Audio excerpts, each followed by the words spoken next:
Hello guys, welcome back to our YouTube channel. In this video we are gonna see, what if Naruto got harem with Fem Jashin? Part 4. If you want more awesome fan fiction like this, don't forget to hit that subscribe button. So without wasting any time, let's get into the video. Stopping after smashing his back into a boulder, the snake Sannin glared at the group before sinking into the ground. Just like a snake. Tsunade muttered. Thank you Kitsai. That will be all for now. As you wish Tsunade-sama. The large slug nodded as she returned to her planes. The Buto's body finally healed and got up. He looked ahead as he rolled his shoulders and neck. This is not going well. He frowned seeing the Kagaya facing the 3 weapon users and one supported in her level 1 cursed seal state. We need to retreat. He muttered. I could not agree more, Hi Orochimaru-sama. The silver-haired young man nodded. Kimimaro, we're retreating. Kimimaro just clashed against Naruto once again just as she received the message. Seeing Saya about to attack from the back, she quickly did a kawarimi with the QB host and was behind Xiaomu and kicked her across her back. Naruto stared at the female Kagaya with his fox mates at his sides. It seems that we must take a pause in our match, Uzumaki. The Kagaya Kunoichi stated as she placed a bone sword over her palm slashed it. Holding out her bleeding hand towards the Jinchuriki, she clenched her fist and allowed her blood to drip. Naruto thought as she stepped forward to the bone-wielding Kunoichi. Naruto-san, what are you doing? Shizune asked as she was about to intervene, but Saya stopped her. Don't worry. She said, fighting off a grin that threatened to mark its way on her face. Naruto reached the Kagaya and held his palm under her fist. But this blood oath, Kagaya Kimimaro, will face you in our next encounter to a duel.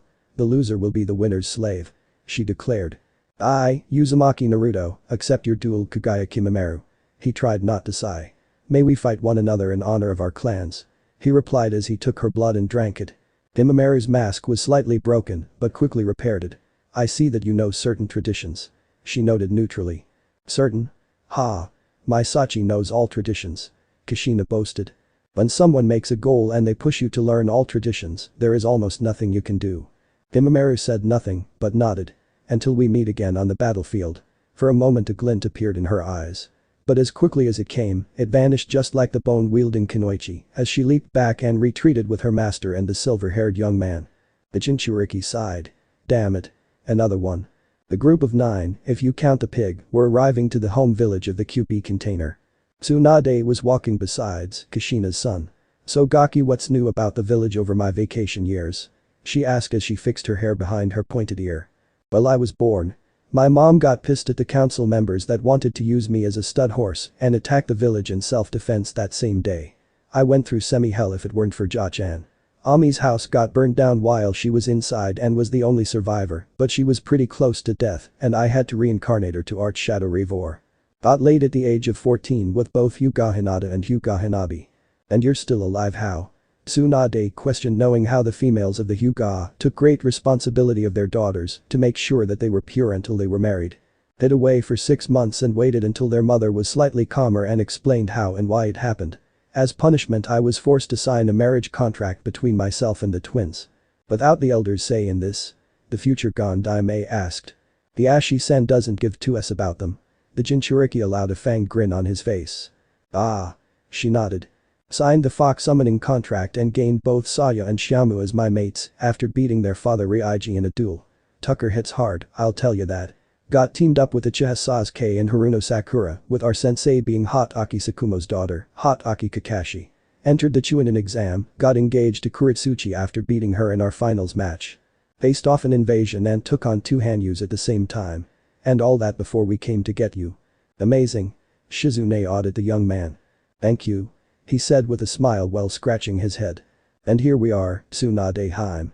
Jiraiya claimed as he along with the group arrived at the gates of Konohagakure. How the hell did we miss that? She asked as she looked at the large gates of the village that her grandfather created over 100 years ago. Halt. State your names and reasons for visiting Konohagakure. A chunin that was on gate duty ordered, stepping out of the booth as she noticed them. Hello miss. Jiraiya smiled. I am Jiraiya of the Sannin and. If you make a monologue you nuts will be forcefully busted. Bullet threatened. Jiraiya paled at this. We came to bring Tsunade to be inaugurated as the Gondai Hokage. He quickly reported. The Chunin looked through the list and noted that one of them was indeed what the white tea mentioned. Nodding as she marked off, she looked at the group. Okay, you're in. Let me see your passes to validate them and then I'll allow you to enter the village. Failure and a refusal to comply will result in immediate temporary incarceration. The group gave their passes, temporal passes, and was allowed inside the village after the gates were opened. Reaching at least 20 feet inside the village, an Anbu appeared before them via leaf shunshin. This Anbu was dressed different though. It was discerned by his scent, wears a black robe, his form, and a pale non-characteristic porcelain mask with a kanji for 9, Naruto, inscribed into the forehead. "Good day, Uzumaki-sama." The Rutanin greeted emotionlessly. "Danzo-sama has requested your immediate presence at the council chamber as soon as you have arrived." Naruto nodded. "Tell Shimura-san that we'll be there." The masked ninja nodded and vanished in a whirlwind of leaves. "Well." Ragna stretched as she sighed. "I'm going to the apartment and catch some Z's." She pecked her boyfriend on the lips. "See you later, babe." She waved as she walked away. "I'll be going too, boo." Bullet pecked his cheek. "I said I was going to train with the twins when I come back." She winked, then walked to meet the green-eyed twins. "Are you two coming along?" Tsunade asked the two other females. "Yeah." Fu sighed. "I don't have anything else to do. Taki's gone and I live here now." She shrugged. Tsunade nodded, remembering the short version of the invasion that was relayed to her from Ami. "Let's go." Makoto pumped her fist in the air. Naruto once again found himself in the council chambers along with Fu, Makoto, Tonton, Jiraiya, Shizune and Tsunade. The blonde woman can sense the hostility aimed at the Kyuubi Jinchuriki from the civilian side of the council and mentally scoffed at this. "I gotta fix this first," she thought. "Greetings, Tsunade-sama." Danzo greeted with a small bow along with Hamura and Kaharu. "It gives us great honor to see you in our presence." "Thank you for the welcome." Tsunade nodded. "Naruto told me that you wanted me to become the Hokage of this village." "That is correct." Hamura nodded. "Coming to terms that you are the Shodaime-sama's granddaughter, we have elected to choose you as the village overseer." "We hope that you came to the decision." Kaharu asked. "I did." The Senju-related woman nodded. "I accept the position of Gondaime Hokage of Konohagakure." Danzo's one eye closed, mentally thanking whichever deity decided to show mercy upon his birth village.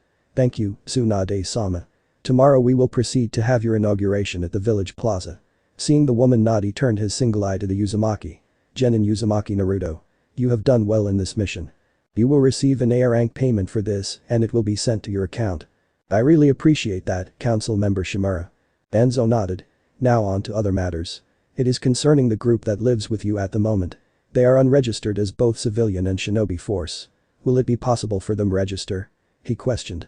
"Fuck no." Fu scoffed. "The last village I was allegiance to decide to attack this one. Some of the fassholes in this village even tried attacking me." Naruto's eyes glanced to his mentet lover. "I didn't want to bother you with the trouble." She waved his concern off. Tahara nodded, stating that she also came to that conclusion.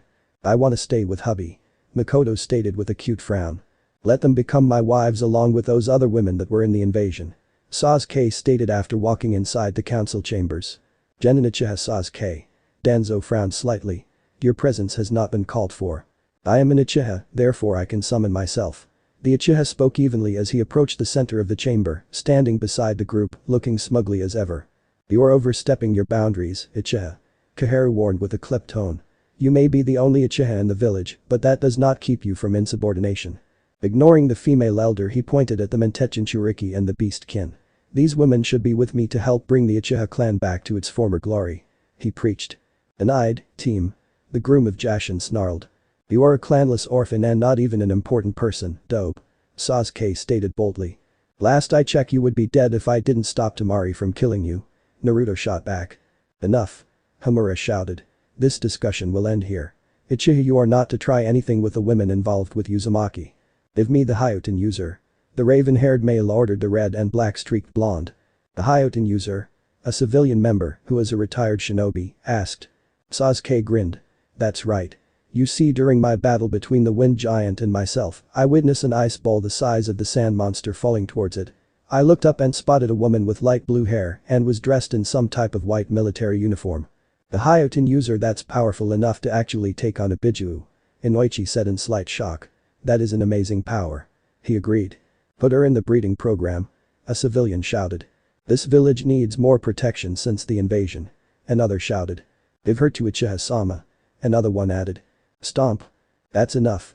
Tsunade roared, her voice echoing through the room and silencing everyone's words. "I've been here the past 10 minutes and I'm already sick and tired of hearing you lots talk and order the council like you run this place." She snarled as she began to make her way to the front of the room, Shizune following behind her by 2 steps. I'm going to change this village. I will make this village stronger. She stood by the Hokage's seat, her hands passing over the smooth wooden work. My grandfather created this village for those that had no home. My granduncle created the council to help with decisions and financial problems. My sensei added the civilian council so that they can help with the income and decision makings on the civilians' behalf. Sitting on the seat with her right leg over her left knee, she rested her chin on her right fist. But it seems that the civilians are overstepping their boundaries and making decisions on the shinobi faction as well. I cannot allow that to continue. The council sat silenced waiting for the blonde to finish her speech. Once I become Hokage, I am disbanding the civilian council. They will only attend meetings that only involves the civilian popularity and if necessary, their input that would concern the village in whole. You can't do that. A woman shouted. We are the councils. We make the choices of how this village runs. The shinobi faction frowned at the woman. You're just a figurehead. A man added. Is that right? She grinned. Then what is Uzumaki-sen then? He is a shinobi of Konohagakure, right? He is a tool for us to use. A weapon to be disposed once he breaks. A demon in the skin of a human being. We are his betters and he thinks that he is human as us, ha. He is nothing but a monster that should respect us for even allowing him to breathe the same air we do. So you're seeing that he's a demon? She asked in fake surprise. Of course he is. He has been for the past 15 years since that giant fox monster attacked. His demon force should pleasure us. I see. She nodded. Her eyes glanced to her brunette companion. Shizune. Was all she said. Hi, Tsunade-sama. She replied with a nod as she shoeshined behind the man with her hand blowing a pale blue blade over it and cut through his neck. The man felt nothing. All that happened was his head slumping forward. The civilian council was shocked at the cold move. Let me remind you of something, civilian council members. Tsunade began as Shizune was once again by her side. This is a ninja village. You know what ninjas are, right? She rhetorically asked. We are killers, murderers, and assassins. We are the people that throw away our happiness and our lives in order for you to live happily. This is a village of dictatorship. She stood up and stared at all. And whoever thinks that they can do better than me, come and face me now. She challenged. Seeing that no one made a sound or movement, she nodded to herself. Now tomorrow will be my inauguration. I sensed and memorized all of your life force and chakra. If none of you present here tomorrow, you will be immediately sent to Anbu prison. Her eyes then zoned on to the Uchiha. And if you ever interrupt a meeting like that again, I will have those eyes of yours sealed away. She threatened. Are we clear? Sasuke gritted his teeth in contempt. Yes. Yes who, Genin Uchiha? She pressed. Sasuke glared at the woman sitting in the Hokage chair. Higon Daime-sama. He gritted between his teeth. Good enough. She nodded. Uzumaki and company, you are excused. Jiraiya, you stay. As for the rest of the council, we have so much to talk about. Naruto, Fu, Makoto and Sasuke were walking through streets of Konoha. Naruto couldn't wipe the smirk off his face. Hell, even the glares and looks of disgust by the facile villagers couldn't damper his mood. Having fun, my fellow genin. He teased the enraged Uchiha. Shut up, dope. He snarled as his Sharingan flared. If you had kept your mouth shut, I would have gotten what I wanted. For what? To beat your sister, whom I'm pretty damn sure can kick your fast 9 ways to hell. At the black-haired teen shocked look, the black and red-streaked blonde rolled his eyes. Oh, buck up, team. You really think that your clan being slaughtered in one night by one Kunoichi could remain a secret forever? He scoffed. I sometimes wonder why she let you live. Uchiha saw red. Watch your words, dope. He snarled. Naruto, that's enough. Kushina told her son. No way, Kachan. He replied with a soft tone. He had this coming a long time ago. It's time to show him that he's not as powerful that he chalks it up to be. Hell, there are people stronger than me. And that without counting you and Jachan and Kuramagi. Let him do it, Kushina-san. Kakuju said. That boy feels like he's on the highest horse known to man. I think it's time for him to be finally knocked off of it. Fine. She sighed. Go easy on him, Sachi. Like he would go easy on me? He mentally raised a brow. What are you gonna do? Cry? He teased. Sasuke took a deep breath. Training ground 7. Now. The rest of the Konoha 12 were there as well, along with their senseis. What the hell did he do now? Shikamaru sighed as he looked at the two. Anyone please explain. Ino whined. She hated not knowing information. Sasuke made an ass of himself, and now Naruto's gonna knock him down a peg or 20. Fu bluntly stated. Oh? Chaoji looked from her boyfriend's left and looked at them in tet. How? He just waltzes into a council meeting without being summoned like he owned the place. She shrugged. I hope he gets his ass kicked. Tenten remarked. Naruto-kun was supposed to take me and Niji on date. She pouted. You'll get your turn. Karen grinned with kin smiling. Ready to lose, dope? Sasuke sneered. You keep calling me dope, and yet I'm the one that fought in the finals of the Chunin exams. He pointed out, much to the Uchiha's ear. I'm gonna show you how better I am than you, better than everyone. Except your sister. He added. Brah. He lost his cool once his older sibling was brought up again.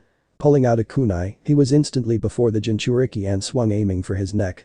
Naruto simply avoided it and kicked the Ravenet in the guts hard enough to push him away by a few meters. Come on team. He taunted.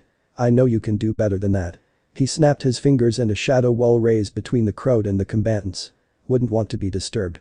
He stated. Oh man. Kiba whined. I can't see us. Be calm, Kiba-kun. His girlfriend, Kurama Yakumo, said from his lap. Look. Hinata pointed out standing with her arms crossed over her chest. The wall turned to a grey transparent veil so the viewers can see. It's like live entertainment. Makoto blinked. My lord wished to beat someone in public. Esdeath questioned as she arrived at the field. Besides her was another young woman.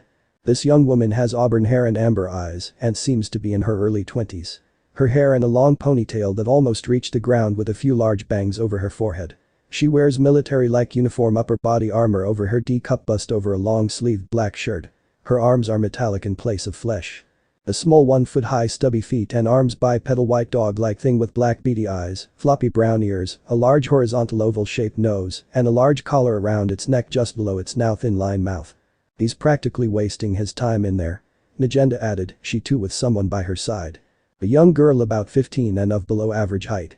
She has very long pink hair tied in twin tails on the right and left sides of her head held up by a white ribbon each. She has big pink eyes. She wears a pink outfit that consists of a one-piece dress with frill ribbon bow at the front that leads to her waist and a dress connected to it down to her shins with dark pink frills at the end. Beneath it, she wears a pair of black stockings with silver linings on them and a small cape over her shoulders that reach to her middle of her back. Slung over her right shoulder is a large metallic 4 feet in length by 1 foot in width rectangle. HMPH. So the boss is fighting someone with a bad case of pink eyes? She asked. Your eyes are pink too, mine. The braided silver-haired woman pointed out. Ah. But they are natural, Captain. She pointed out. True. She agreed. Excuse me. Sakura interrupted. But who are you? Esdeath. The light blue-haired woman nodded at her lord's teammate. Saria Ubiquitous, a service of justice. She made a salute with her right arm and then bent to pat the bipedal dog. And this Koro, my partner. Hi. Koro saluted with its stubby right paw. It's so cute. Ino gushed. Come here. She cooed. Koro simply looked at the blonde and walked cutely towards her. Caillou. And leaped into her arms. But it is. Najenda nodded. My name is Najenda. Mine. The Pinket simply said. Naruto avoided another volley of shuriken from the Uchiha while still taunting him. I thought you said that you were an elite. Was that all a joke? A stunt to flaunt and make you feel that you're better than everyone? I am better than everyone. He stated going through a set of hand seals. Kaiten. Murka no Jutsu, fire release. Great Dragon Fire Jutsu. He shouted shooting 2 cart-sized flaming dragons at the Jinchuriki. Let's see you dodge that. The Jinchuriki's response was to simply cut through the first one with his fox blade and leaping over the other. Once he reached high enough he swung his blade down after preforming a double somersault and sending a thick chakra arc towards the fellow genin. He watched as the Uchiha's wide-eye expression before he leaped to the side and avoided being cut in half. How's he that strong? He thought within his mind. He saw that the Jinchuriki landed on the ground and dashed towards him, instantly closing the distance between them. He cursed raising a kunai to block the sword and thankful that it worked. Oh, so do have a little bite. Naruto remarked. But are your teeth sharp enough? He questioned as he put more pressure into the throwing knife. Are they hard enough? To the Uchiha's shock, Naruto's sword began to cut through the kunai like a buzzsaw through wood. If the sparks weren't an indication, nothing else would be. You best move. At the last word of his sentence, he cut down on Sasuke who managed leap only to suffer a scratch on his chest over his left pectoral. You actually cut me. He stated. No one is uncuttable, team. The black and red streaked blonde stated as he flicked the Uchiha's blood of his blade. Even me. He added. Hell, even your sister is beatable. But you need the right tools to do it, not vengeance. Shut up. The Uchiha snarled, Sharingan activating. What do you know? He pulled out 3 kunai and let them fly as he went through several hand signs. Kaiten. Msenka no Jutsu, fire release. Phoenix Age Fire Jutsu. He spewed several baseball-sized fireballs at the genin and then threw 3 large shurikens at him. The Uzumaki managed to dodge and avoid the burning projectiles and knocked the shurikens aside.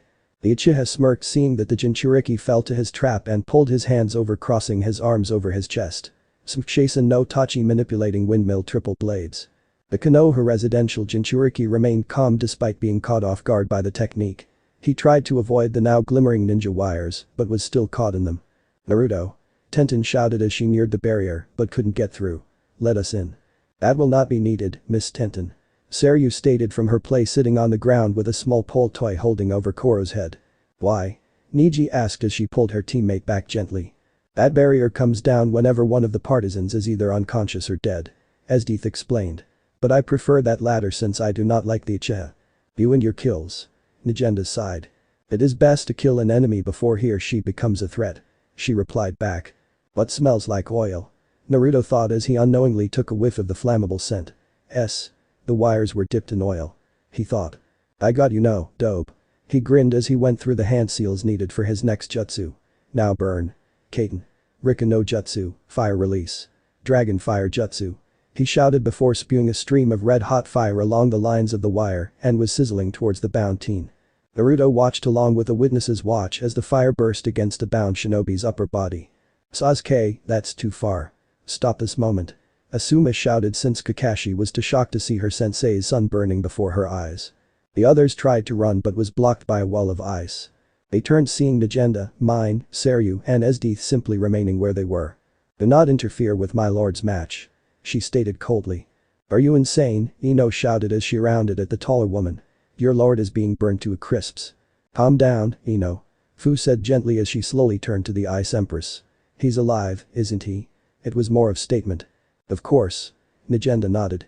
"The barriers are still up," she pointed out. "You guys are weird," Mine simply said. "Be weird too." Sakura shot back at her fellow Pinkett. "The barrier's still up."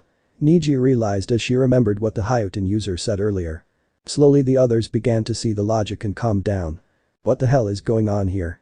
Tsunade asked as she approached the crowd. "Tsunade-san." Fu greeted the blonde. "Just some spoiled teen venting on the fact that he can't get what he want," she said. "Hucking Brad is pushing his luck again," she growled. Sasuke finally stopped the technique and allowed the fire to sputter and die out. He panted having exhausted himself in the last jutsu and watches the charred upper body of the genin. "I did it," he whispered to himself and then began to chuckle and see the sword slipped from the charred hand. "I did it. Ha ha ha ha. Take that dope. This proves that I am the strongest," he stated as he turned his back to the still standing corpse and walked to the barrier. "Now how do I get out of this thing?" he wondered. "I know I wanted a tan, but don't you think that was bit too much, team?" The Uchiha heard behind him and turned shocked at what he was seeing. "What the hell?" Naruto's burned smoked body began to heal, as if the damage was being reversed by time. First his bones became white and healthy as they should be. Nerves, sinews and muscles began to grow in their appropriate places as his bones slowly moved while his skin covered the regenerating organs. His hair grew back, including the lock that was gifted to him by Kuretsuchi. The head followed with the skin regeneration and his eyes were close. The Jinchuriki sighed as he opened his eyes and took a deep breath within his new lungs. He scowled at the shell-shocked Uchiha. "That hurts, team. To think you would have tried to kill me." He mocked cried as he bent to pick up the sword, snapping the crisps wire as he did so. "You know." He started as he patted his Haori from whatever brunt remained he had. "I wanted to teach you a lesson. But it seems that you won't understand it." He finished as his sword poofed away in red smoke. "And sadly it seems that Mikoto-san is rolling in her grave, while Fugaku-san is probably saying how right he was that you were such a waste of time." He clicked his tongue. The Uchiha saw red at the mentions of his deceased parents, clearly thinking of the older sibling that killed them, along with rest of his clan. "Naruto." He bellowed as he created a seal-less Chidori in his left hand and rushed towards the blonde, Sharingan spinning wildly. Naruto simply summoned his sheathed red Nadachi and set himself in an II stance. The Uchiha was confident in his attack and speed he trained over the 3 months. He pulled his arm back ready to shove the electrical ball into the Jinchuriki. That was all the opening Kushina's son needed. With a quick draw and flash of the red blade, Sasuke's chest split by the blood-colored Nadachi and was sent back by the force. Making matters worse, his Raten Jutsu backfires and sent a voltage of electricity through his body, causing it to convulse and spasm. "Jaya!" he shouted in pain. He felt like his entire body was cut in half.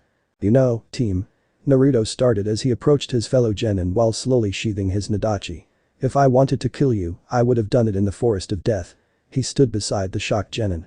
But I won't. Because you're not worth it. He finished as he kicked his head, knocking him out.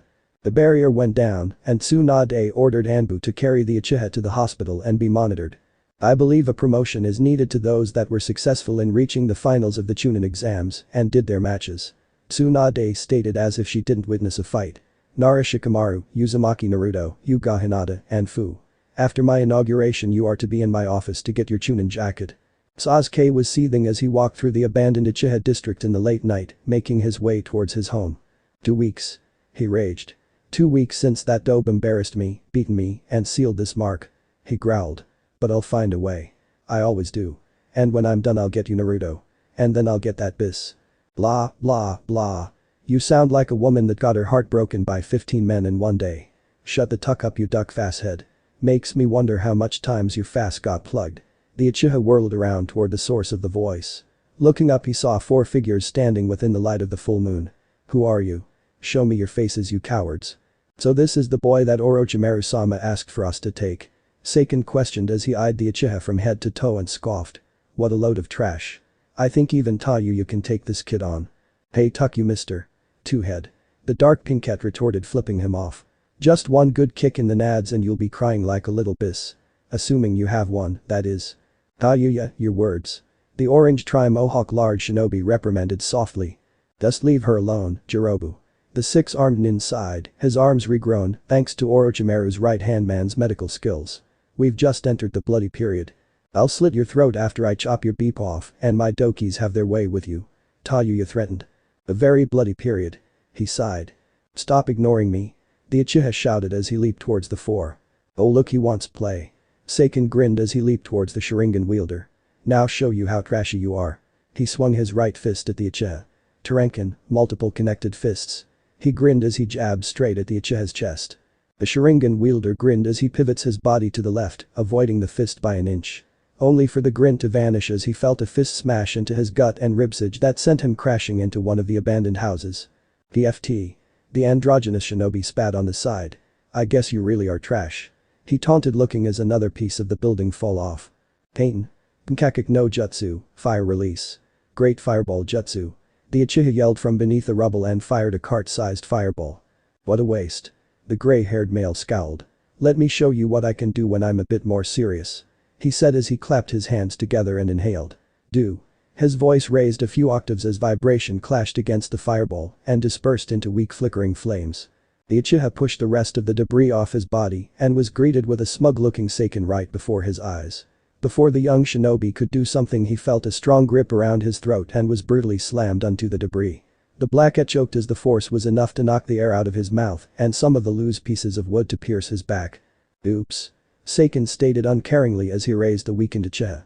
Let me tell you one thing, trash. The two-headed shinobi sneered. The only reason why you're still alive is because Orochimaru-sama somehow saw potential in you. So we're giving you a choice. Meet us at the outskirt of the village and we'll personally guide you to him. Raising his hair from his forehead to show a mark which consists of 3 circular dots placed like a triangular formation on the right side of his forehead. The Uchiha watched in shocked as the dots glowed a burning orange and began to spread over half his face down his neck in a bacterial manner. What? Don't think that you're the only one Motherdekar. Taiyu grinned as she revealed her left shoulder showing cracked lines crawling over it. We are a Togakar no Shinobi Yanin SHK, hidden sound shinobi 4 people. Kimamaru stated smugly with vine-like marking crawling over the lower half of his left cheek. Jerem remained silent, but he allowed a short array of triangle road markings to float down his neck and left arm. He began but was promptly dropped on his ass. You have 5 hours. The gray-haired male stated before the 4 vanished with a small burst of sound. Sasuke growled as he forced himself to move. If I wanted to kill you, I would have done it. The Uchiha kicked the front door of his empty house, the door hanging by the top hinge, and swung idly. The author decided to give the furniture mercy by allowing it to fall after a few seconds. But I won't. Because you're not worth it. Forcing his way through his room the angered Uchiha took his bag and went to his closet. Run, my foolish little brother. Itachi's voice echoed within his mind. Show me how much of coward you really are. I'm not a coward. He growled lowly as he took a few scrolls and shoved them in his bag and slung it over his shoulder and turned to leave. After stepping out of his house he turned to it went through a set of hand signs. I'm no weakling. Kaiten. Kyryu Enden, fire release. Fire dragon flame bullet. He yelled, firing a large dragon-shaped flaming bullet at his house and watches as it explodes. That should give me enough time. He grinned. As he turned as the fire began to spread through the old woods of the house and the rest of the abandoned district. Soon, Itachi. You will die along with all the happiness you might have made. The Chunin sighed as she stood by the gates of Konoha. Taiho better hurry up after reporting that fire. She huffed. Tucker owes me 30 ryos still. She mumbled. She stopped ranting when she saw a lone figure coming towards the gate with a quick but practiced pace. Halt, Genin. She shouted as she recognized the Uchiha coming towards her. Do you have a mission? Where are the rest of your teammates? I don't have time to deal with you, woman. Move out of the way. Sasuke growled as he simply walked past her. He was expecting that the Chunin would allow him to go. But was stopped when he felt his arm being grasped. Unlike some of the shinobi and most of the civilians, I have a duty to uphold, Uchiha-san. She said with a serious tone. So you either tell me where your teammates are and what mission you have, or I will report you to Hokage-sama. She stated. I see. He sighed as he scratched his back. Faster than the Chunin could notice a flash of light past her neck. I'll have to get rid of you then. He muttered darkly before walking through the open gates and into the darkness of the night. The last thing the Kunoichi saw was her vision suddenly turning and dropping to ground with a thud. A second thud followed seconds later as she saw her beheaded body fall in her view. And then darkness. Sasuke reached the outskirts of the forest a few miles away and saw the Sound Force standing there waiting for him. The five had a stare down for a few seconds until Seiken turned. Let's go. We don't want to keep Orochimaru-sama waiting. Soon. I will attain ultimate power. Sasuke grinned as he followed the four Sound Nins. Hokage-sama. A Chunin cried as he rushed into the office of the Gondaime. Sitting behind her desk and doing paperworks, Tsunade paused and looked at the frantic Chunin. He left faster than I thought. She remarked. You knew he would leave, ma'am? He asked. I had a feeling that he would. She admitted as she folds her fingers. When did he leave? The Chunin stood straight in attention. Judging by the bloodstain we found from Jiraiya-san's corpse, Tsunade nodded. Alright. Get me Chunin, Nara Shikamaru and Chunin Uzumaki Naruto here in my office. She saw the slight twitch on his face when she mentioned the Groom of Jashin's name. Hi, Hokage-sama. The Chunin saluted before he vanished in the leaf shunshin. Meh, he'll get what coming for him. She sighed as she continued to do her paperwork. Troublesome. Shikamaru groaned in his bed with his lover cuddled to him. What's troubling you, Shika? Chaoji sighed as she kissed his chest. The Nara heir sighed as he rubbed his girlfriend's back to soothe her. I have a feeling that something stupid is going to happen. He confessed. The Akamichi heiress raised an eyebrow as she looked at her boyfriend's eyes. And that would be? She asked as she rose slightly, leaning on her left elbow. The Nara heir caught a glimpse of her friests and looked back at her eyes. Someone probably did something stupid and then we'd probably be called in for this. The healthy-sized Kunoichi allowed a grin on her face as she straddled his waist. Maybe I can do something smart for you. She said with her head tilted to the side as she pumped his beep. The Nara heir was about to respond until. Shikamaru, don't you dare start making grandchildren yet. A woman shouted from the first floor since his bedroom was in the second one. Get your fast down here, there's a Chunin here for you. Shikamaru groaned, but it was not of annoyance.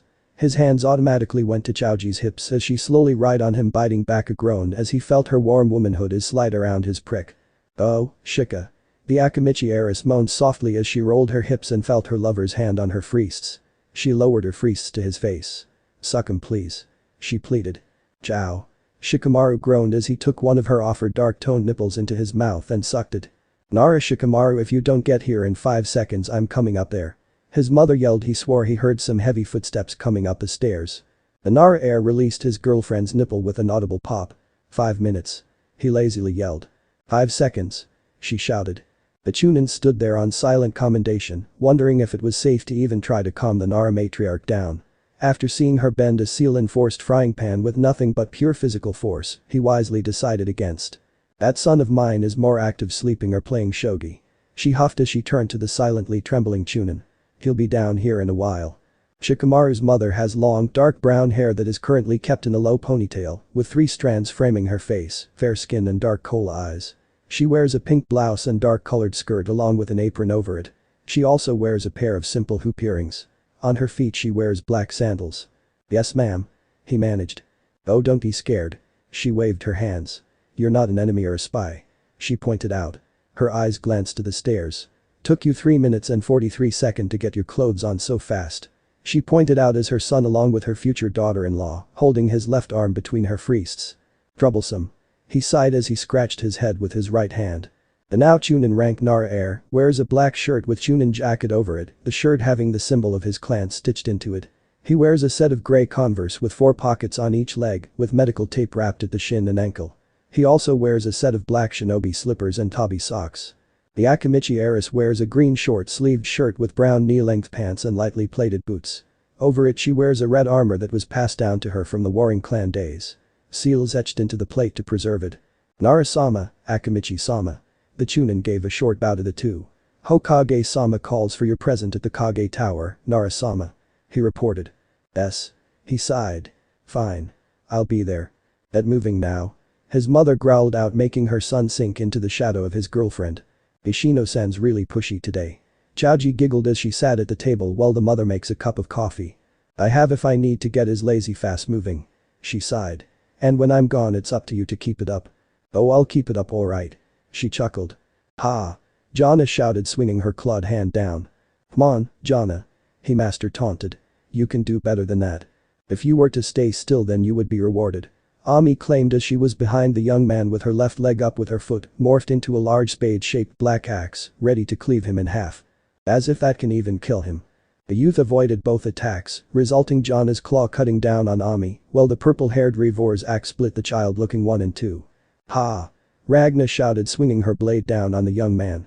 The Chunin simply flicked his body to side, avoiding a devastating slash that dug deep into the ground. He quickly whirled around, snapped his leg at her side, pushing her away from him, giving time to avoid 2 fists smashing at just where he was. Looking back he saw the ex-Taki Jinchuriki, Fu and the gauntlet user, Bullet. Both were standing in a mirrored boxing stance. Mind if we cut in, babe? Bullet grinned. Not at all. The black and red streaked blonde chuckled as he sheathed his blade. He set himself to be ready against his 2 tanned physically strong lovers. Excuse me, Uzumaki-san. A male voice said with slight tinge of disdain. The Jinchuriki paused momentarily. That was all the two needed as they vanished at a speed that the Chunin could have even dreamed to catch up to. He was honestly hoping that the QP host too would get hit. Naruto quickly set himself into a horse stance and crossed his arms with his hands out and his fingers bent. Just in time to catch the 2 females' fists. Fu thought as she felt her body jerked forward. Tuck. Bullet cried before forehead collided against Fu's.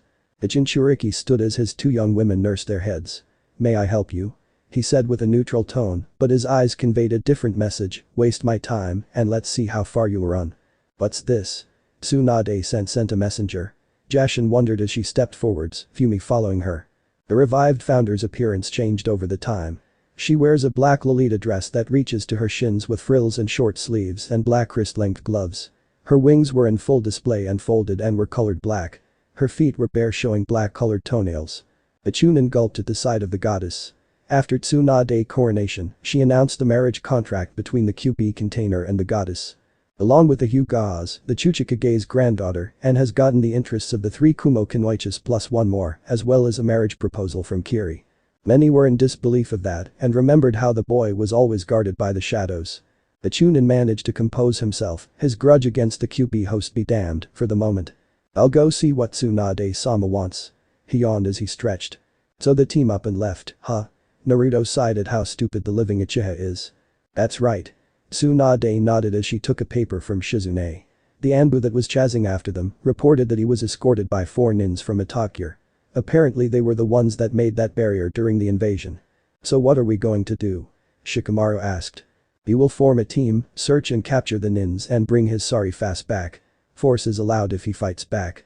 She ordered. Is that understood? Hi Hokage-sama. The group of 5 reached to a small clearing and took a small breather. The sun was already up and the temperature was warm. Seiken reached into his shirt and pulled out a small medicine bottle. You should take these. He ordered, handing the Uchiha 2 small black pills. What are these? The fleeing nin asked as he inspected the pills. Those pills will help you reach the 2nd stage of the Juinjutsu. Kidomaru explained as he pulled out a large scroll and opened over the grassy floor. He placed his hands on the seal and summoned a barrel large enough for the youth to fit in. The barrel was plain colored with a dark brown lid over it and a large purple rope bound at the bottom. 2nd stage? The young Uchiha asked. It means you can level up, dumbass. Tayu sighed. You get to become more powerful than you'll ever imagine. Seiken grinned. Think about it. All that power, yours to control. He goaded. The Uchiha liked the sound of that. I like the sound of that. He chuckled as he swallowed the pills in one shot. Grimacing at the taste he coughed. So what now? His answer came in the form of his body undergoing a massive shock of pain. What? He wheezed as he grasps his shirt over his heart. What's happening? Well, you see, there's a condition you need to achieve the second level. Seiken started as the head behind him turned and at the pained expression of the Uchiha. You have to die. The head rasps. But that Sasuke's world turned black. Final tucking lie. The dark pinkette scowled at the fallen body of the fleeing youth. Let's get this over with already. Seiken stated as the four went into a formation. Ready? Right. The four went through a separate sequence of hand seals and shouted. Ninpo. Shikakumujin, ninja art. Four black fogs formation. The four looked as the lid suddenly popped off the barrel and black smoke bellowed from the container. The smoke traveled to the Uchiha and dragged him into it. Fuin, seal. The four cried out as the lid was pulled to the barrel and sealed the black smoke inside it.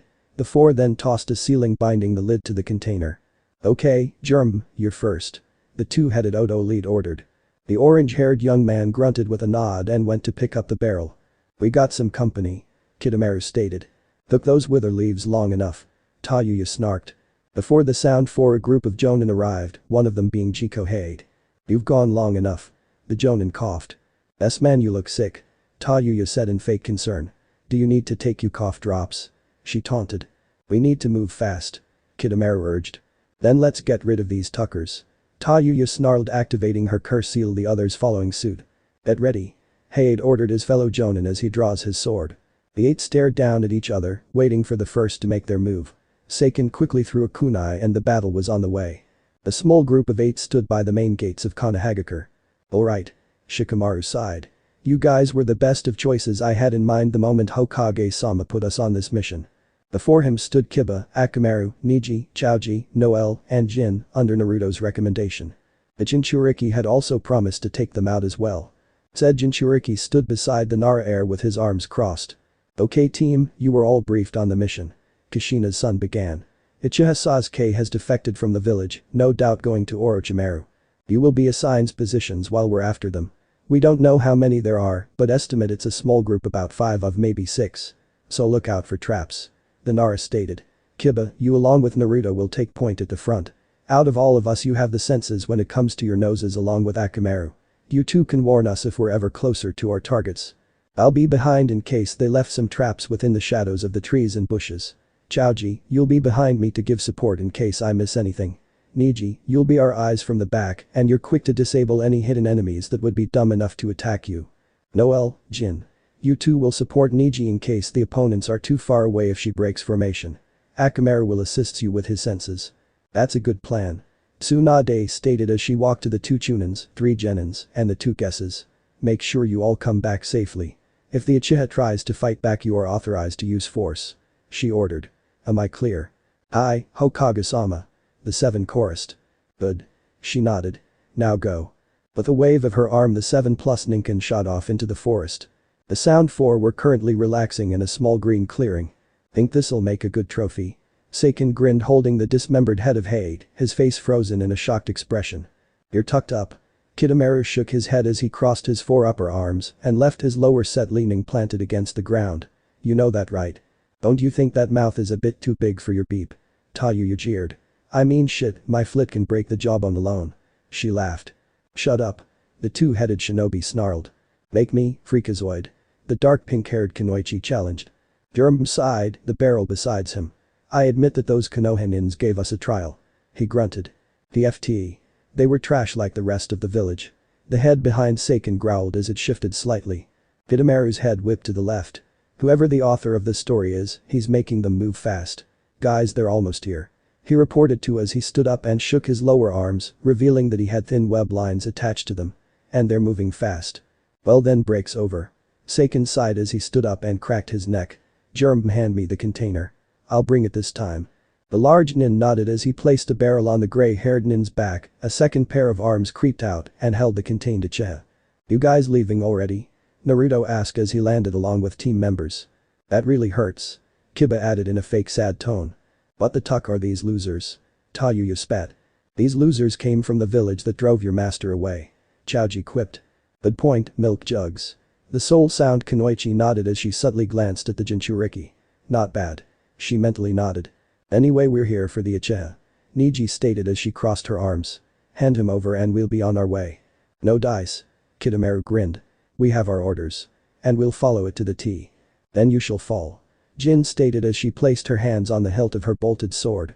Now that I'm closer, I can see that your hair is more of a dark pink color. The QB Jinchuriki said as he stood behind the Odo Kunoichi. What the tuck? Ta Yu whirled around as her teammates jumped away in reflex. She suddenly felt a hand grasp her throat. I promised one of my mates that I would do my best to spare your life. He started. You have 3 choices, Ta Yu-san. 1. Give up and come with us peacefully. 2. Fight and get your face kicked. 3. Fight and you might or will die. This guy, she thought as she can see his eyes peering deep into hers, is so tucking hot. She repressed a shiver. Sorry cutie, but no. She grinned as she replaced herself with Log and was besides the spider-themed Nin. Naruto leaped back and rejoined his team. Smooth, Uzumaki. Kiba teased. Meh, I try. He shrugged. Oten Kekai. Dormed Mu, Earth Release Barrier. Earth Prison of Magnificent Nothingness. Germ bellowed as he slammed his hand into the ground and watched as the group was encased in an earth dome. I'll take care of them while you guys go ahead. He said, licking his lips. I'm kinda hungry. Whatever, fat ass. The Kunoichi mumbled, kind of disappointed that the cute guy was trapped. I wonder who he knows that knows my name. Let's move, people. I want to be home by dinner. The two-headed shinobi ordered, prompting the others to move. Oh no, a dome of earth. Whatever shall we do? Kiba said with a little boy voice. You seemed rather calm for being trapped inside here. Jin remarked. My mom has a high affinity of earth and always surprised me with something like this now and then. Kiba stated. So Shika, what's the plan? You stay in there and let me drain you dry. Germ's muffled voice was heard on other side of the dome. Taoji pulled out a bag of chips and began to eat it. So which one of you is in charge? The Odo Nin asked. That would be me. Shikamaru sighed as he scratched the back of his head. And my blonde friend here is second in charge. Remembering seeing 3 blondes, he asked. Which one? That would be me. Naruto said. So I'm dealing with 3 runts, 4 bisses, and a dog, he sounded deadpanned. Ha ha ha ha. The Odo Lee chortled. I think I'll drain the guys first, then make those women mine. He promised. Unknown to the Tri-Mohawk ninja, the group were trying to listen in on his location. Taoji was going through her 5th bag of chips, while Naruto and Kiba were listening to locate Germ. As if they had a mental link, both the Inyazuka Air and the QB Jinchuriki tossed a kunai at one spot. He's in the front of us. Kiba grinned. I can feel my chakra being drained. The blonde noted, getting simple nods from the others. That one with explosion tag Kiba threw is in the opposite way from him. Shikamaru nodded, having coming to this conclusion as well. So here's the plan. He began as he took an offered chip from his lover and felt his chakra reserve went up a few notches. We break out. Jin-san will freeze the area where the big guy is.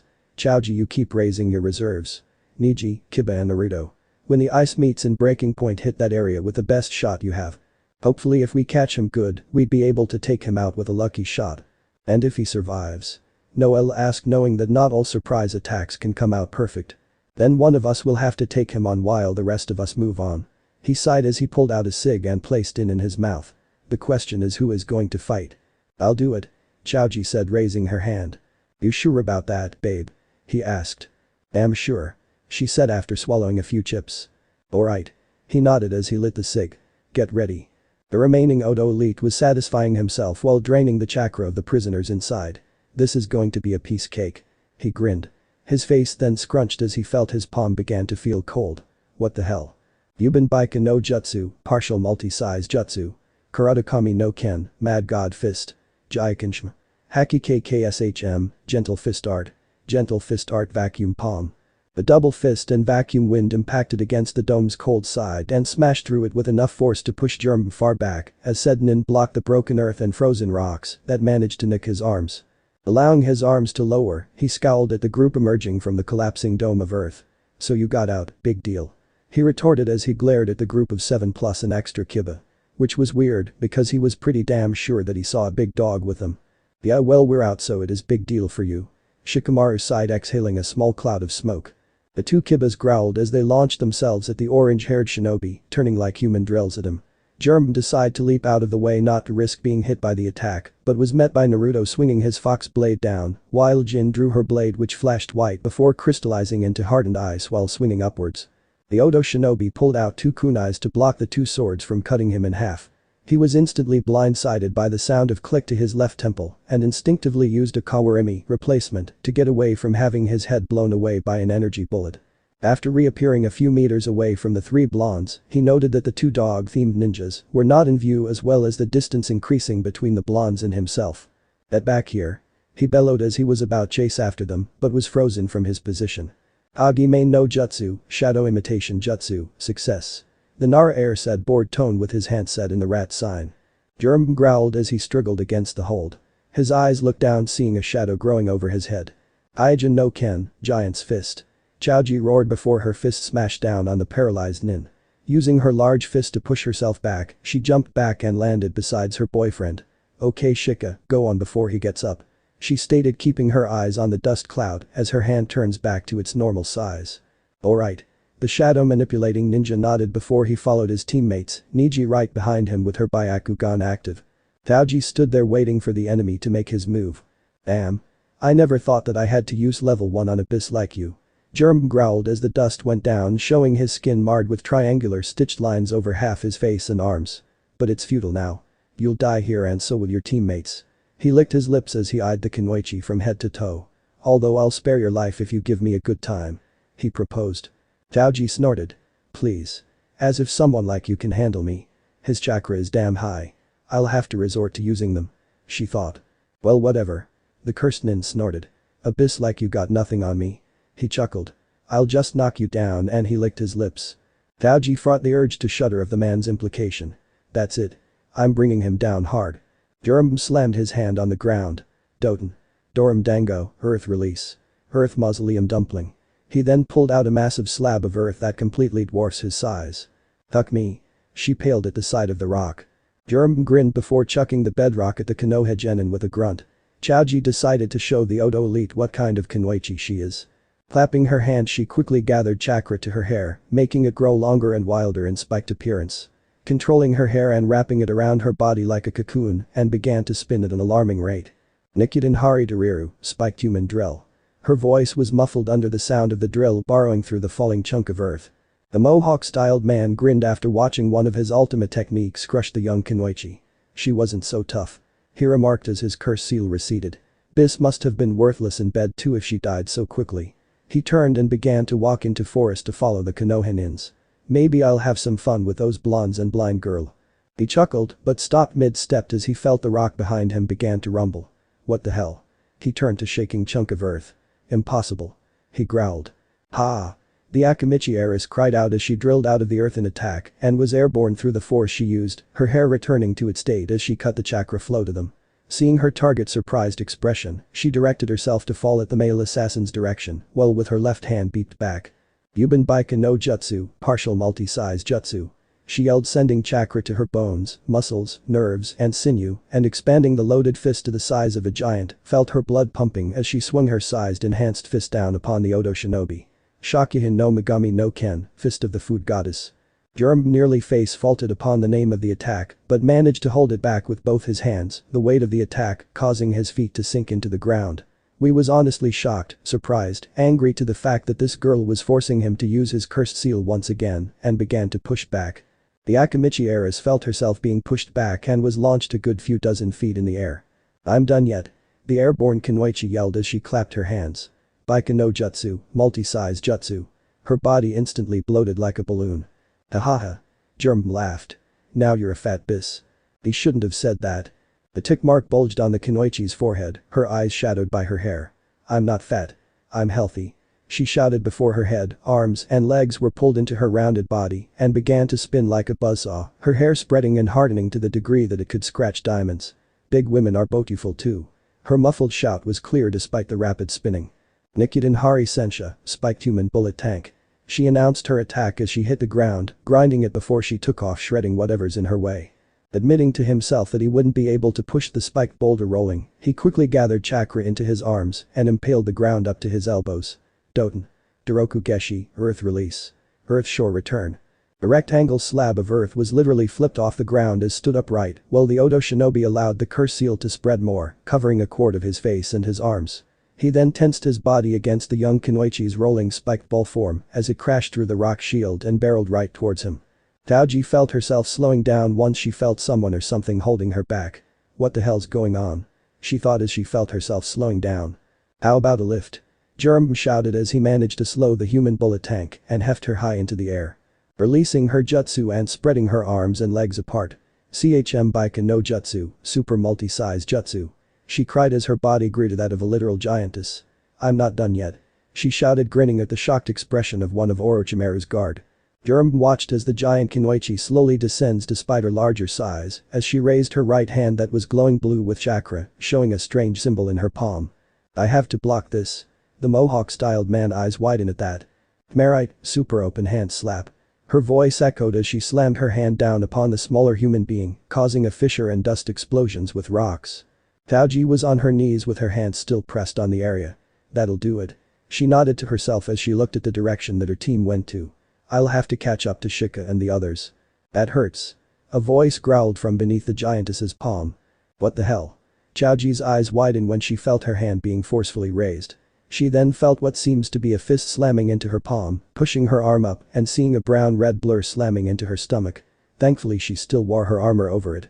She crashed onto the ground, kicking up dirt and dust in her size, reverting back to normal. Damn, that hurts. She muttered as she looked at the dusted area.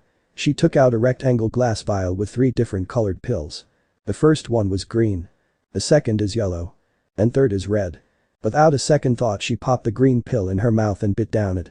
She can feel her reserves replenish and the fat in her body being added to it. To think that you would make me turn into my level 2 form. A silhouette grumbled as 2 yellow eyes glowed in the dust. Taoji stood up and set herself in the Kuma-ken stance. But that is the last time you will surprise me. The figure stepped out and grinned. What the hell happened to you? Taoji gasped, seeing the new appearance of her opponent. His hair grew out into his back, his skin turned into a brown-reddish color, and he gained what appeared to be warts all over his body, especially on his face and shoulders. His eyes were yellow with black pupils, while his sclera was black. I became faster. His distorted voice boasted as he rushed towards the Kunoichi and slammed his shoulder into her. Or so he thought, since the object he shattered was a log that was lawfully sacrificed by a Kawarimi no Jutsu. Stronger. He added, turning just to block Taoji's fist with his left hand. HMSHM, crumbling palm, he bellowed, slamming his right palm into her stomach-plated area, but kept his grasp on her fist, making her rise. Shmjekishm, upwards attacking palm. With that last hit he allowed her to fly into the air. Good thing I took that Mrengen, spinach pill. The Akamichi heiress grimaced from the pain. But that won't be enough. She thought as she pulled out the second pill. This Kargan, curry pill, should help me tip the scales. She added as she bit down on the pill and hated the pure spice taste.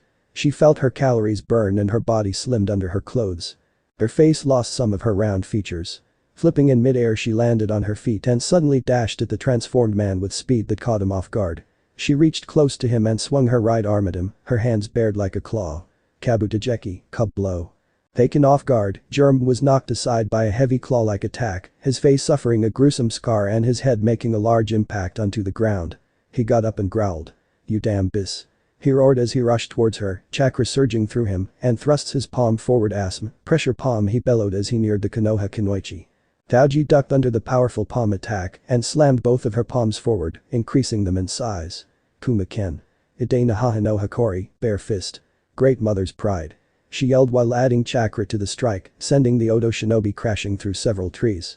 She panted, placing her shrinking hands on her knees. Shit. She cursed. These pills are taking more than I thought. I gotta finish. She coughed into her hands. Seriously, gotta finish this. She said, wiping the small amount of blood from her hand and picked out the last pill. The Tongarashigan, chili pill, is the last one right now. She sighed before hearing the trees crash. She looked ahead and sees the Tri-Mohawk-styled shinobi marching towards her. I'll kill you and tape your corpse. He shouted as he rushed towards the Kunoichi. Then I'll deal with the others. I'll kill the men and have those bisses to myself. He laughed maniacally. Taoji bit into the pill, her face taking a red hue due to the spiciness of it.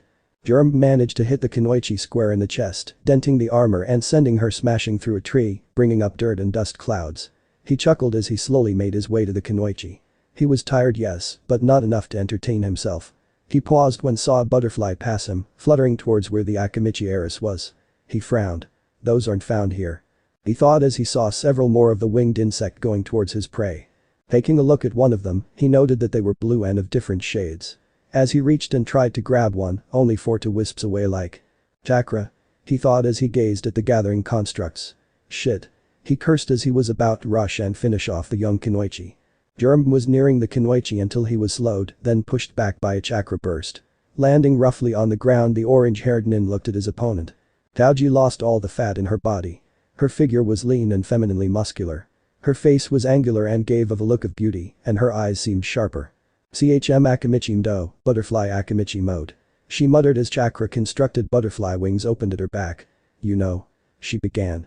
I just might have been the weakest from the group. Germ growled as he stood up. He gathered more chakra, muscles bulging under the strain. He leaped at the Kunoichi, arm beat back and ready to deliver the finishing blow. Genjeki, rock attack. He roared as he swung his fist. Taoji raised her right hand, her face showing no emotion, and blocked the red fist of the transformed Odo nin. That would come to my conclusion of you being the weakest. She stated as the butterfly wings began to wisp away and gather at her left hand. You assumed that your opponent was weak due to gender maybe. You thought the Konoha was a village filled weaklings. She tightened her grip on Orange T's fist as she clenched her right fist. What is this strength? Germ thought as he tried to pull away from the Kunoichi. I'm sorry. He said, green eyes now filled with fear for his life. Sorry is not going to cut it. Chaoji said coldly as she lifts him over her and slams him into the ground. This is the end. Her left fist flared like blue fire. Brah. He roared as he thrusts his hand forward, hands lined like a blade. I'm not dying alone. I'll Dan Bakujeki, butterfly bullet bombing. Chaoji shouted as she slammed her chakra-shrouded fist into Germ's gut, creating a 1 feet deep and 3 feet in diameter crater. Furid, flutter. An explosion of chakra surged from the crater, sending the Akimichi heiress hurtling from the force. Her back hit against the tree in her way with a loud smack. Her body slumped forward, her head hanging low. There was silence in the recently made battlefield. That silence was disturbed by a few bouts of coughs escaping the Akimichi's lips. Shit. She groaned as she moved her right arm over her chest. He got one last hit at me though. She said as she looked at her hand, blood covering it. Tucker pierced my armor. She muttered as she stood up with shaky legs. I gotta get to the others. She motivated herself as she moved of the tree. Taking staggering steps she neared the forest and stopped as she saw something. The tree with an arrow pointed to the west. Looking further she saw more signs of markings. A slash there. A frozen line. A smoking hole. All signs so she can follow after defeating the enemy. They had faith in me. She muttered with a small smile. I'm coming guys. She whispered before she fell forward, losing consciousness through chakra depletion and the effects of the 3 pills. The hand caught her, that of a shadow reavor. Return her back to Konoha so she can get some treatment from Tsunade-sama. Ami ordered as she stood there with gaze at her master's direction. The deadly female figure nodded as it sank into the shadows and did what was ordered. Ami frowned. You better come back alive. All of you. Naruto smiled. Damn Shika, your girl is strong. He complimented. The Nara heir got the message and smiled. Damn straight she is. He grinned. He was at the front with one of the Kibas and Naruto flanking him. The twins were behind them, Noelle had her guns drawn. Jin had her sword at the ready. The second Kiba was at the back of the twins, keeping his senses sharp and his eyes keen. Niji was in the back, making sure that no one would sneak up on her team. The 2 Kibas sniffed the air and growled. Both alternating their sights from left to right while slowing their pace. We're reaching closer. The one in the back growled. Shikamaru nodded. Alright. I got a plan. The remaining members of the Sound Four were leaping through the darkened forest, streaks of light giving them way to their unmarked paths. Germ is taking too damn long. Seiken grunted as he held the container to his back, making sure not to harm the second head behind him. Don't worry because he's right here. Kitamaru reported just as he saw the large orange-haired Odo elite leaped from behind a tree and was closing the distance between them. Took you long enough. Seiken sneered. Did those little greenhorns give you a hard time? They were still weak. He grunted. I still had a satisfying snack. He stated as he patted his belly. Whatever. Seiken said as he kept his pace. Listen fat ass. You have stopped slowing us down. I wouldn't want to report to Orochimaru to experiment on the body you call a tucking tub of lard. So get you shit straight got it tuckered. Germ simply grunted, his eyes veering to the coffin his team leader was currently carrying. Oh I see your Dumbus finally noticed your job. Get the tucking container and carry it fat tuck. You growled. Fine whatever. He grunted as he picked up the pace and reached to the 2-headed shinobi, the other 3 simply remaining silent as they appraised their comrade. You know. Kitamaru started. You're awfully chipper after Tayu just gave you a tongue lashing like that. Maybe after a mixture of 8 different types of chakra you would be mellowed out too. Germ answered without a beat. The group landed by a small gathering of branches. Seiken placed a barrel on the ground before tossing it to Tayuya. Tayuya. You're shift to carry the damn brat. Kidomaru, take care of this faker. The six-armed nin grinned. With pleasure. Tayuya caught the barrel with a scowl as she leaped away, followed by the two-headed nin. Germ leaped at the nin and swung a 7-inch kunai at him. The six-armed nin raised his top arms and grasped the fake's arm. A little-known fact, Germ tends to reprimand Tayuya for her cursing. Germ grinned before a puff of smoke enveloped him, revealing Shikamaru. Good to know. He said dully as he performed a set of one-handed seals, knowingly showing the spider-themed nin and inhaled. Hidemaru, seeing this and was not prepared for it, leaped back with Shikamaru behind him. Just kidding. He grinned before he was replaced with Naruto as he swung his fox blade down. Hidemaru quickly began to chew and spat a blob of webbing that spread widely at the blonde-haired red and black-streaked Jinchuriki before leaping further away, thinking that his prey would be caught in the web. Naruto grunted as he attempted to cut through the sticky net. Well, this is annoying, her frowned as he gathered some of the yaki and cut through the sticky threads. Itsuga, fang over fangs. Kiba shouted as he and Akamaru came rushing like drilled tornadoes. No escape for you, you bastard. Kiba growled with Akamaru snarling in agreement. The six-armed nin grinned as he tugged his arms and pulled himself up with strings that he prepared before, allowing the duo to miss their target and slid across the tree branches away from each other. You bastard. The original growled. Hidemaru managed to plant his feet on the tree branch high above, standing upside down with his front to the canine duo. That's my line, you punk. He grinned. You really think that you can beat me?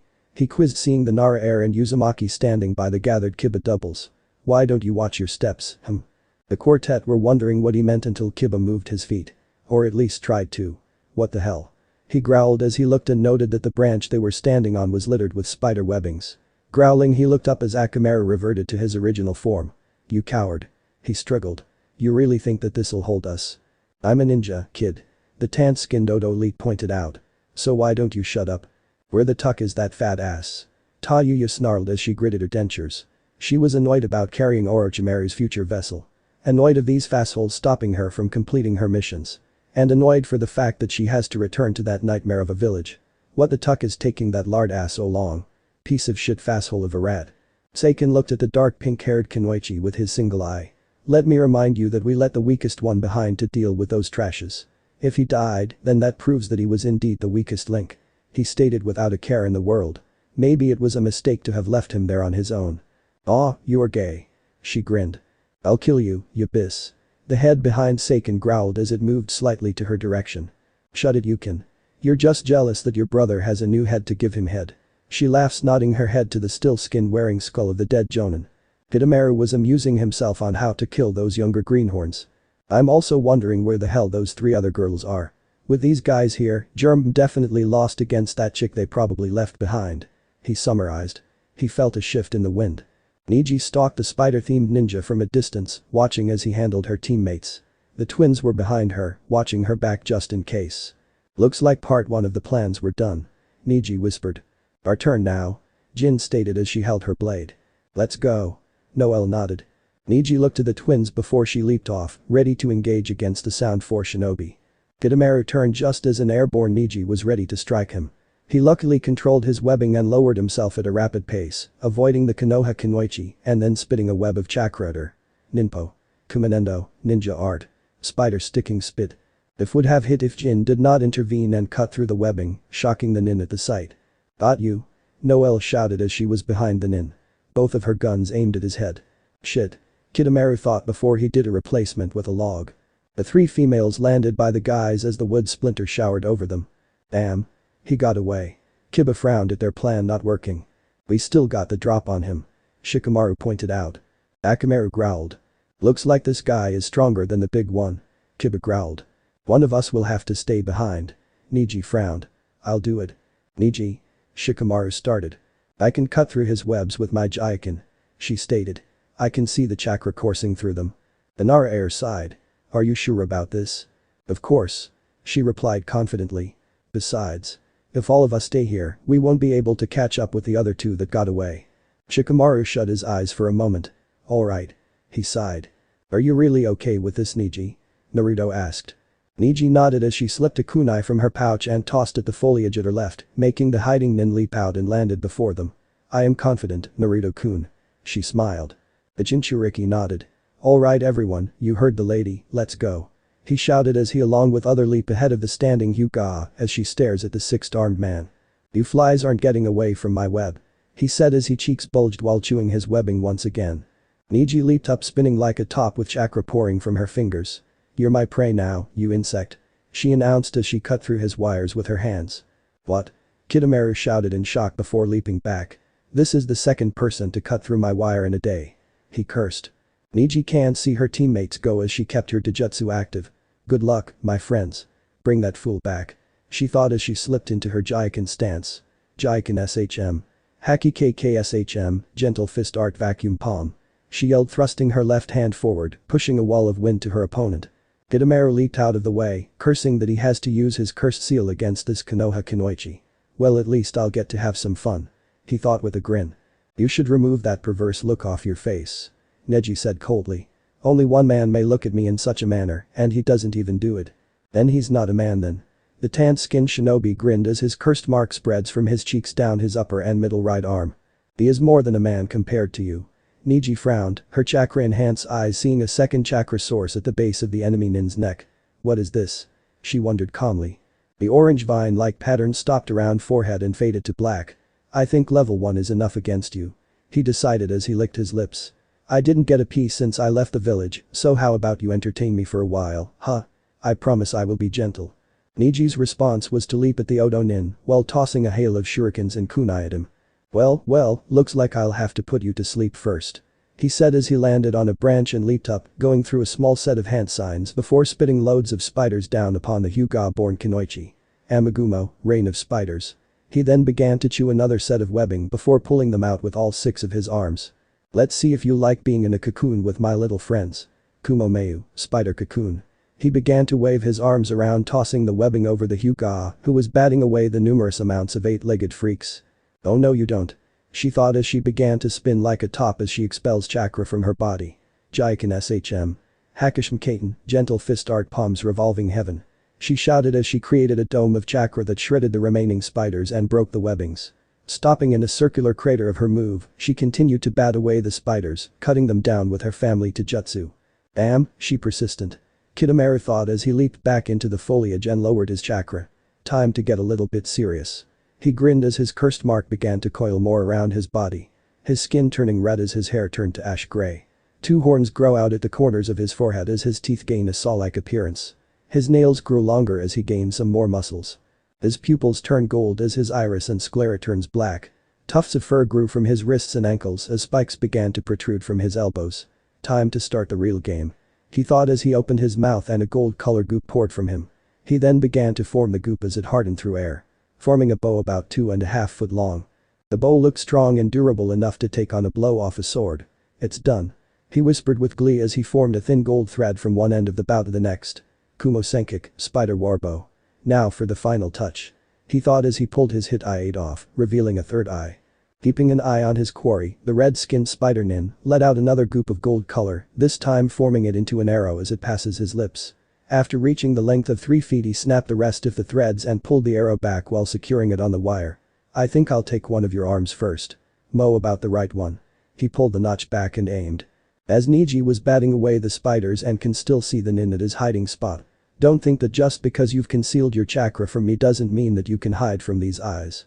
She thought as she smashed another 8-legged being with a stomp. And these spiders are getting annoying. She frowned. Something caught her sight and she instantly began to spin again.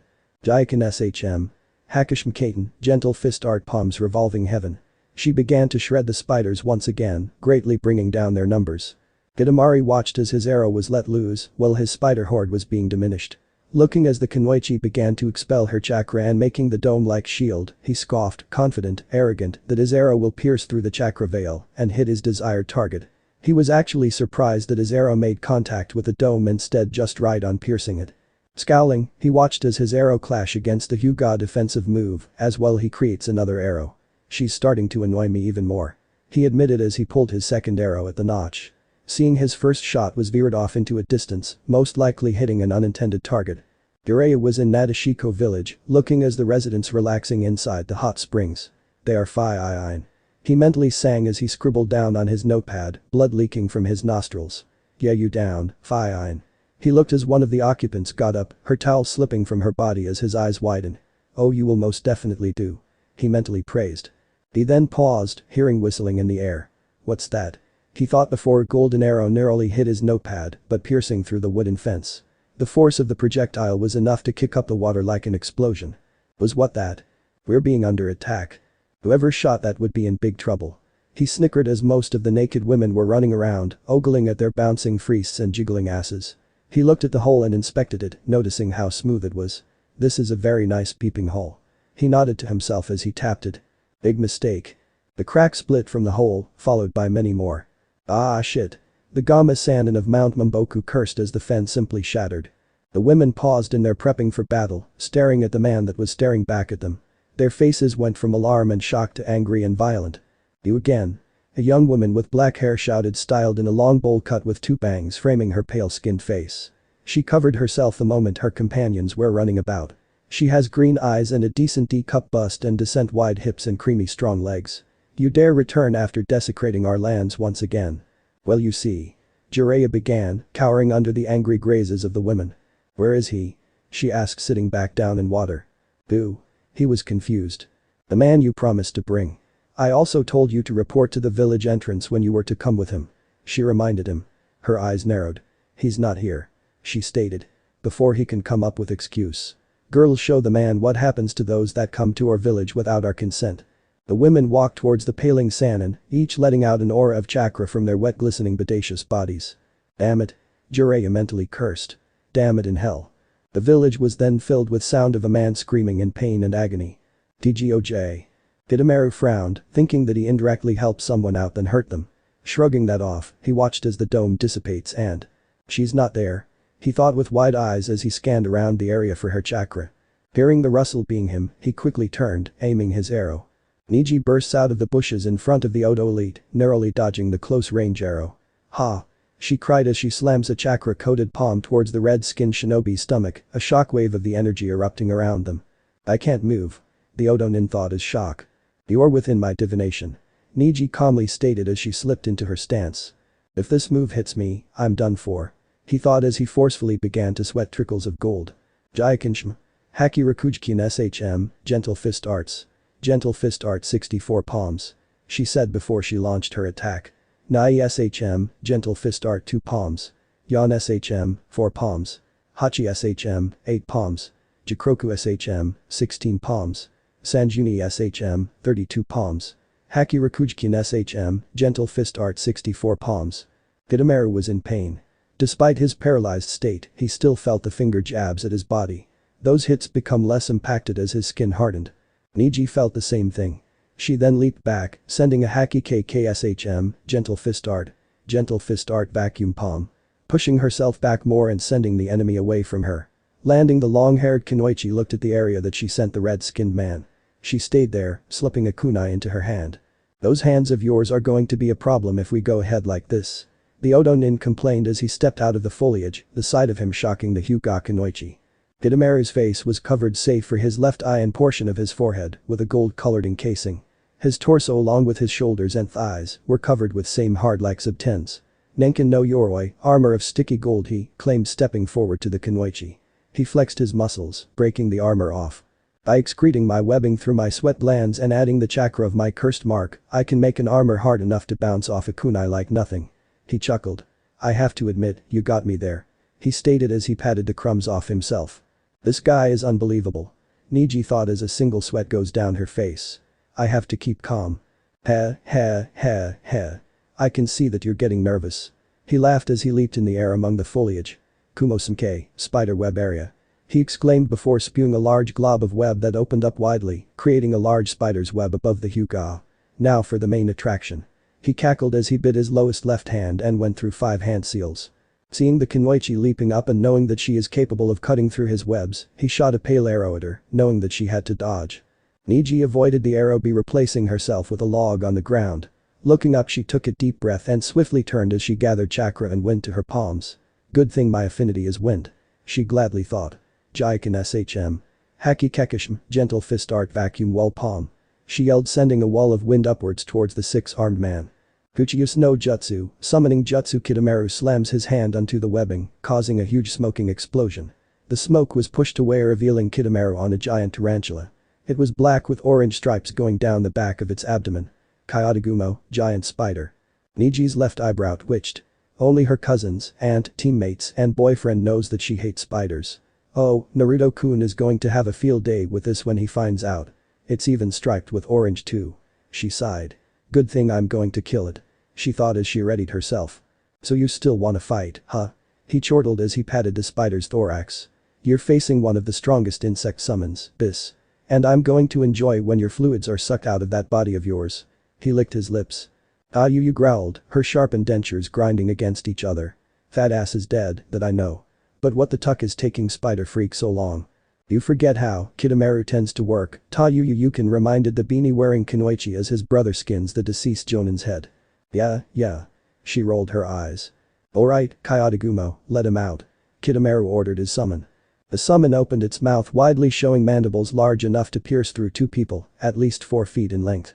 The giant arachnid gagged as a cocoon was being forced out of its mouth.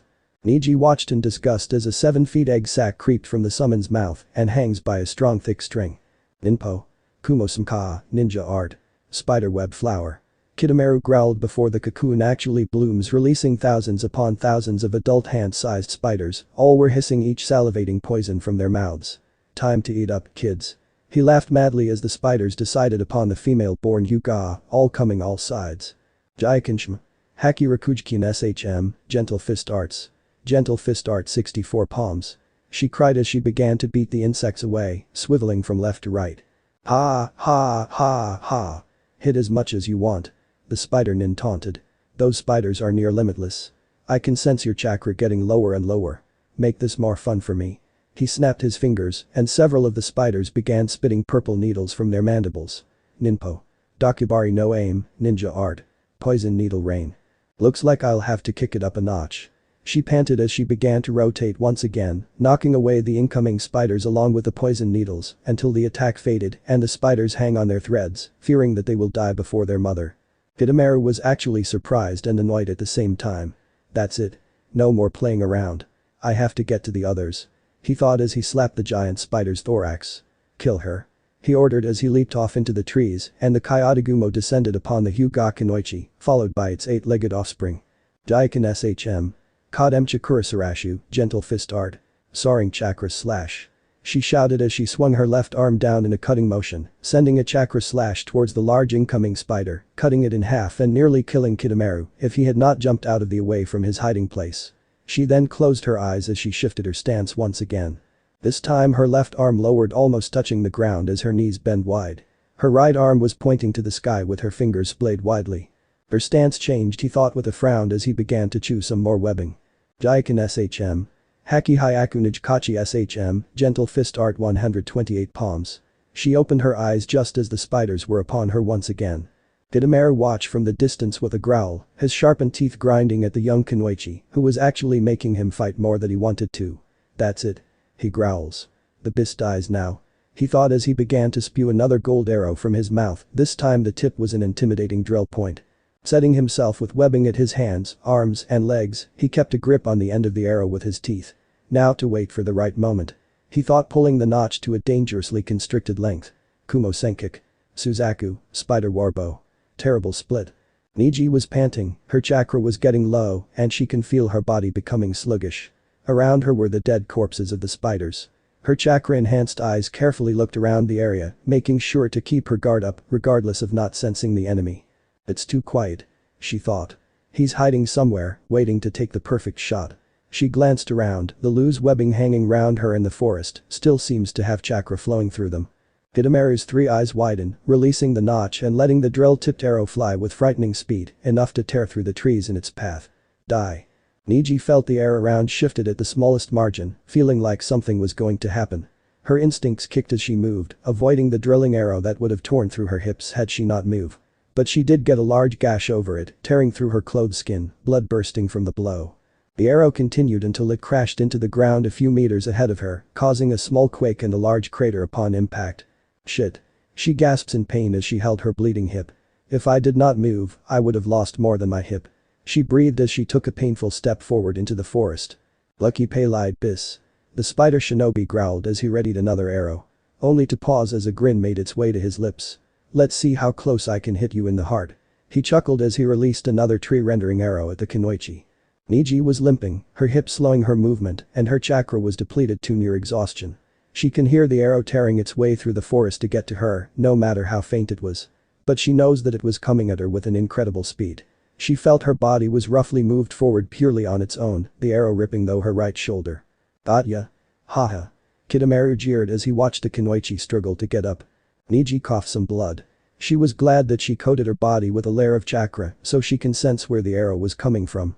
Looking at the wound, she grimaced at the sight of her torn flesh.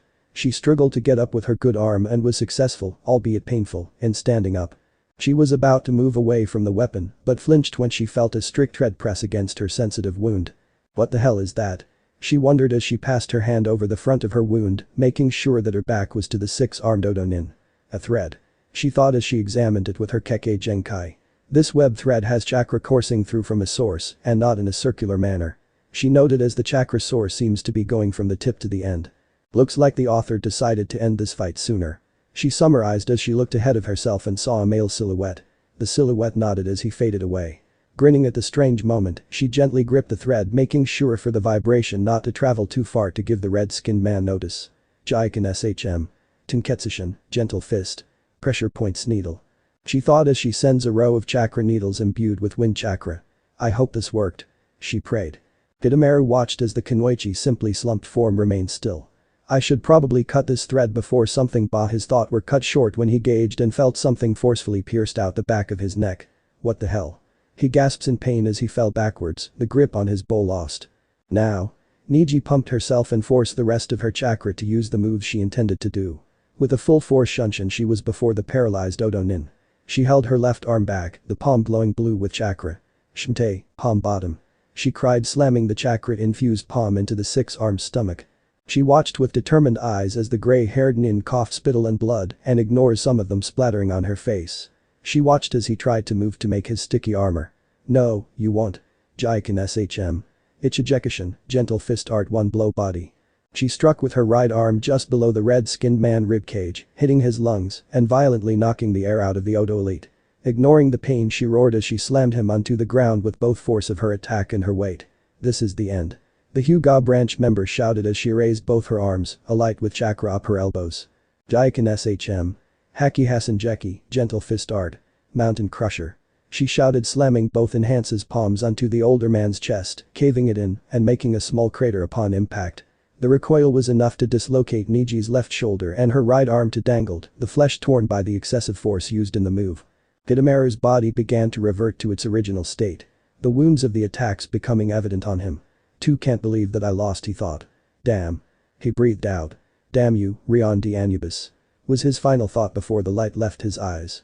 Niji panted, the adrenaline rush leaving her body as she attempted to stand. Her finally registered the condition of her body and she released a bloodied scream of pain. Whimpering in pain, the kunoichi forced her battered body forward to aid her allies. She saw someone, her eyes getting hazy. I have to, she thought before she fell forward. Yumi caught the wounded Hyuga member and carefully picked her up. She has lost a lot of blood and her chakra is nearly depleted. The fallen maiden's soothed voice stated. Her wings opened widely as a dark aura surrounds her and Niji. Do not worry, dear. You will be healed. She said like a mother soothing her child. Naruto frowned. Niji won. The Jinchuriki was beside Shikamaru. So why the frowny face? Kiba asked as he was leaping from the Nara heir's left. She heavily wounded. She nearly lost her right arm and left hip was damaged pretty badly. Fumi-sen is currently healing her right now. He reported. Shikamaru nodded. That's to show you to never piss off her girlfriends. He joked. The bad for Naruto-sama, he has several. Jin smiled with Noel giggling. The twins were leaping behind the three shinobis with Akamaru between them. That means more headaches for your sorry ass. Kiba joked while keeping his senses up. It's not that bad. Naruto chided. How many women again? The Inyazuka heir asked. About 40 and I think. If I counted the harem list right. He muttered the last part. Damn. You're in trouble. Kiba chuckled. He then picked up a cent and frowned. We're close. He announced. Shikamaru nodded. We gotta deal with 2 more of those Odo nins, and we're done. He sighed as he pulled a cigarette out of his pocket and lit it. Puffing a smoke, he continued. Anyone has any ideas? He asked. We hit him hard. Kiba grinned, Akamaru barking in agreement. Yuya looked back and cursed. Tuckin' shit, they're gaining on us. Looking at the 2-headed nin, she snarled. You hurry your gay fass up and get this brat out of here. She yelled, pulling out her flute as she turned to the incoming team. She was about to play it until Dot. Lacio flugilo luno creo, ice wing moon cry. Jin muttered, forming an ice bow shaped like wings with a large arrow at the center. Huglo pluvin nulo pafilo Thor, bullet train. 0 gun Thor. The younger twin yelled as she held her 2 guns forwards, a strange sigil appearing before the 2 chambers and glowed. The dark pinkette allowed a string of curses to pass her lips as she avoids the barrage of yellow energy bullets and large javelin-sized frozen arrows. Landing on the side, she cursed she was about to be drilled by 2 tornadoes of claws. Itsuga, fang over fangs. The Inyazuka heir shouted as he neared the Odo Kunoichi. Duck. I don't have time to counter this fleabag. She ranted in her mind. But thankfully she was saved by the Vey barrel that she and her team were supposed to deliver to their lord.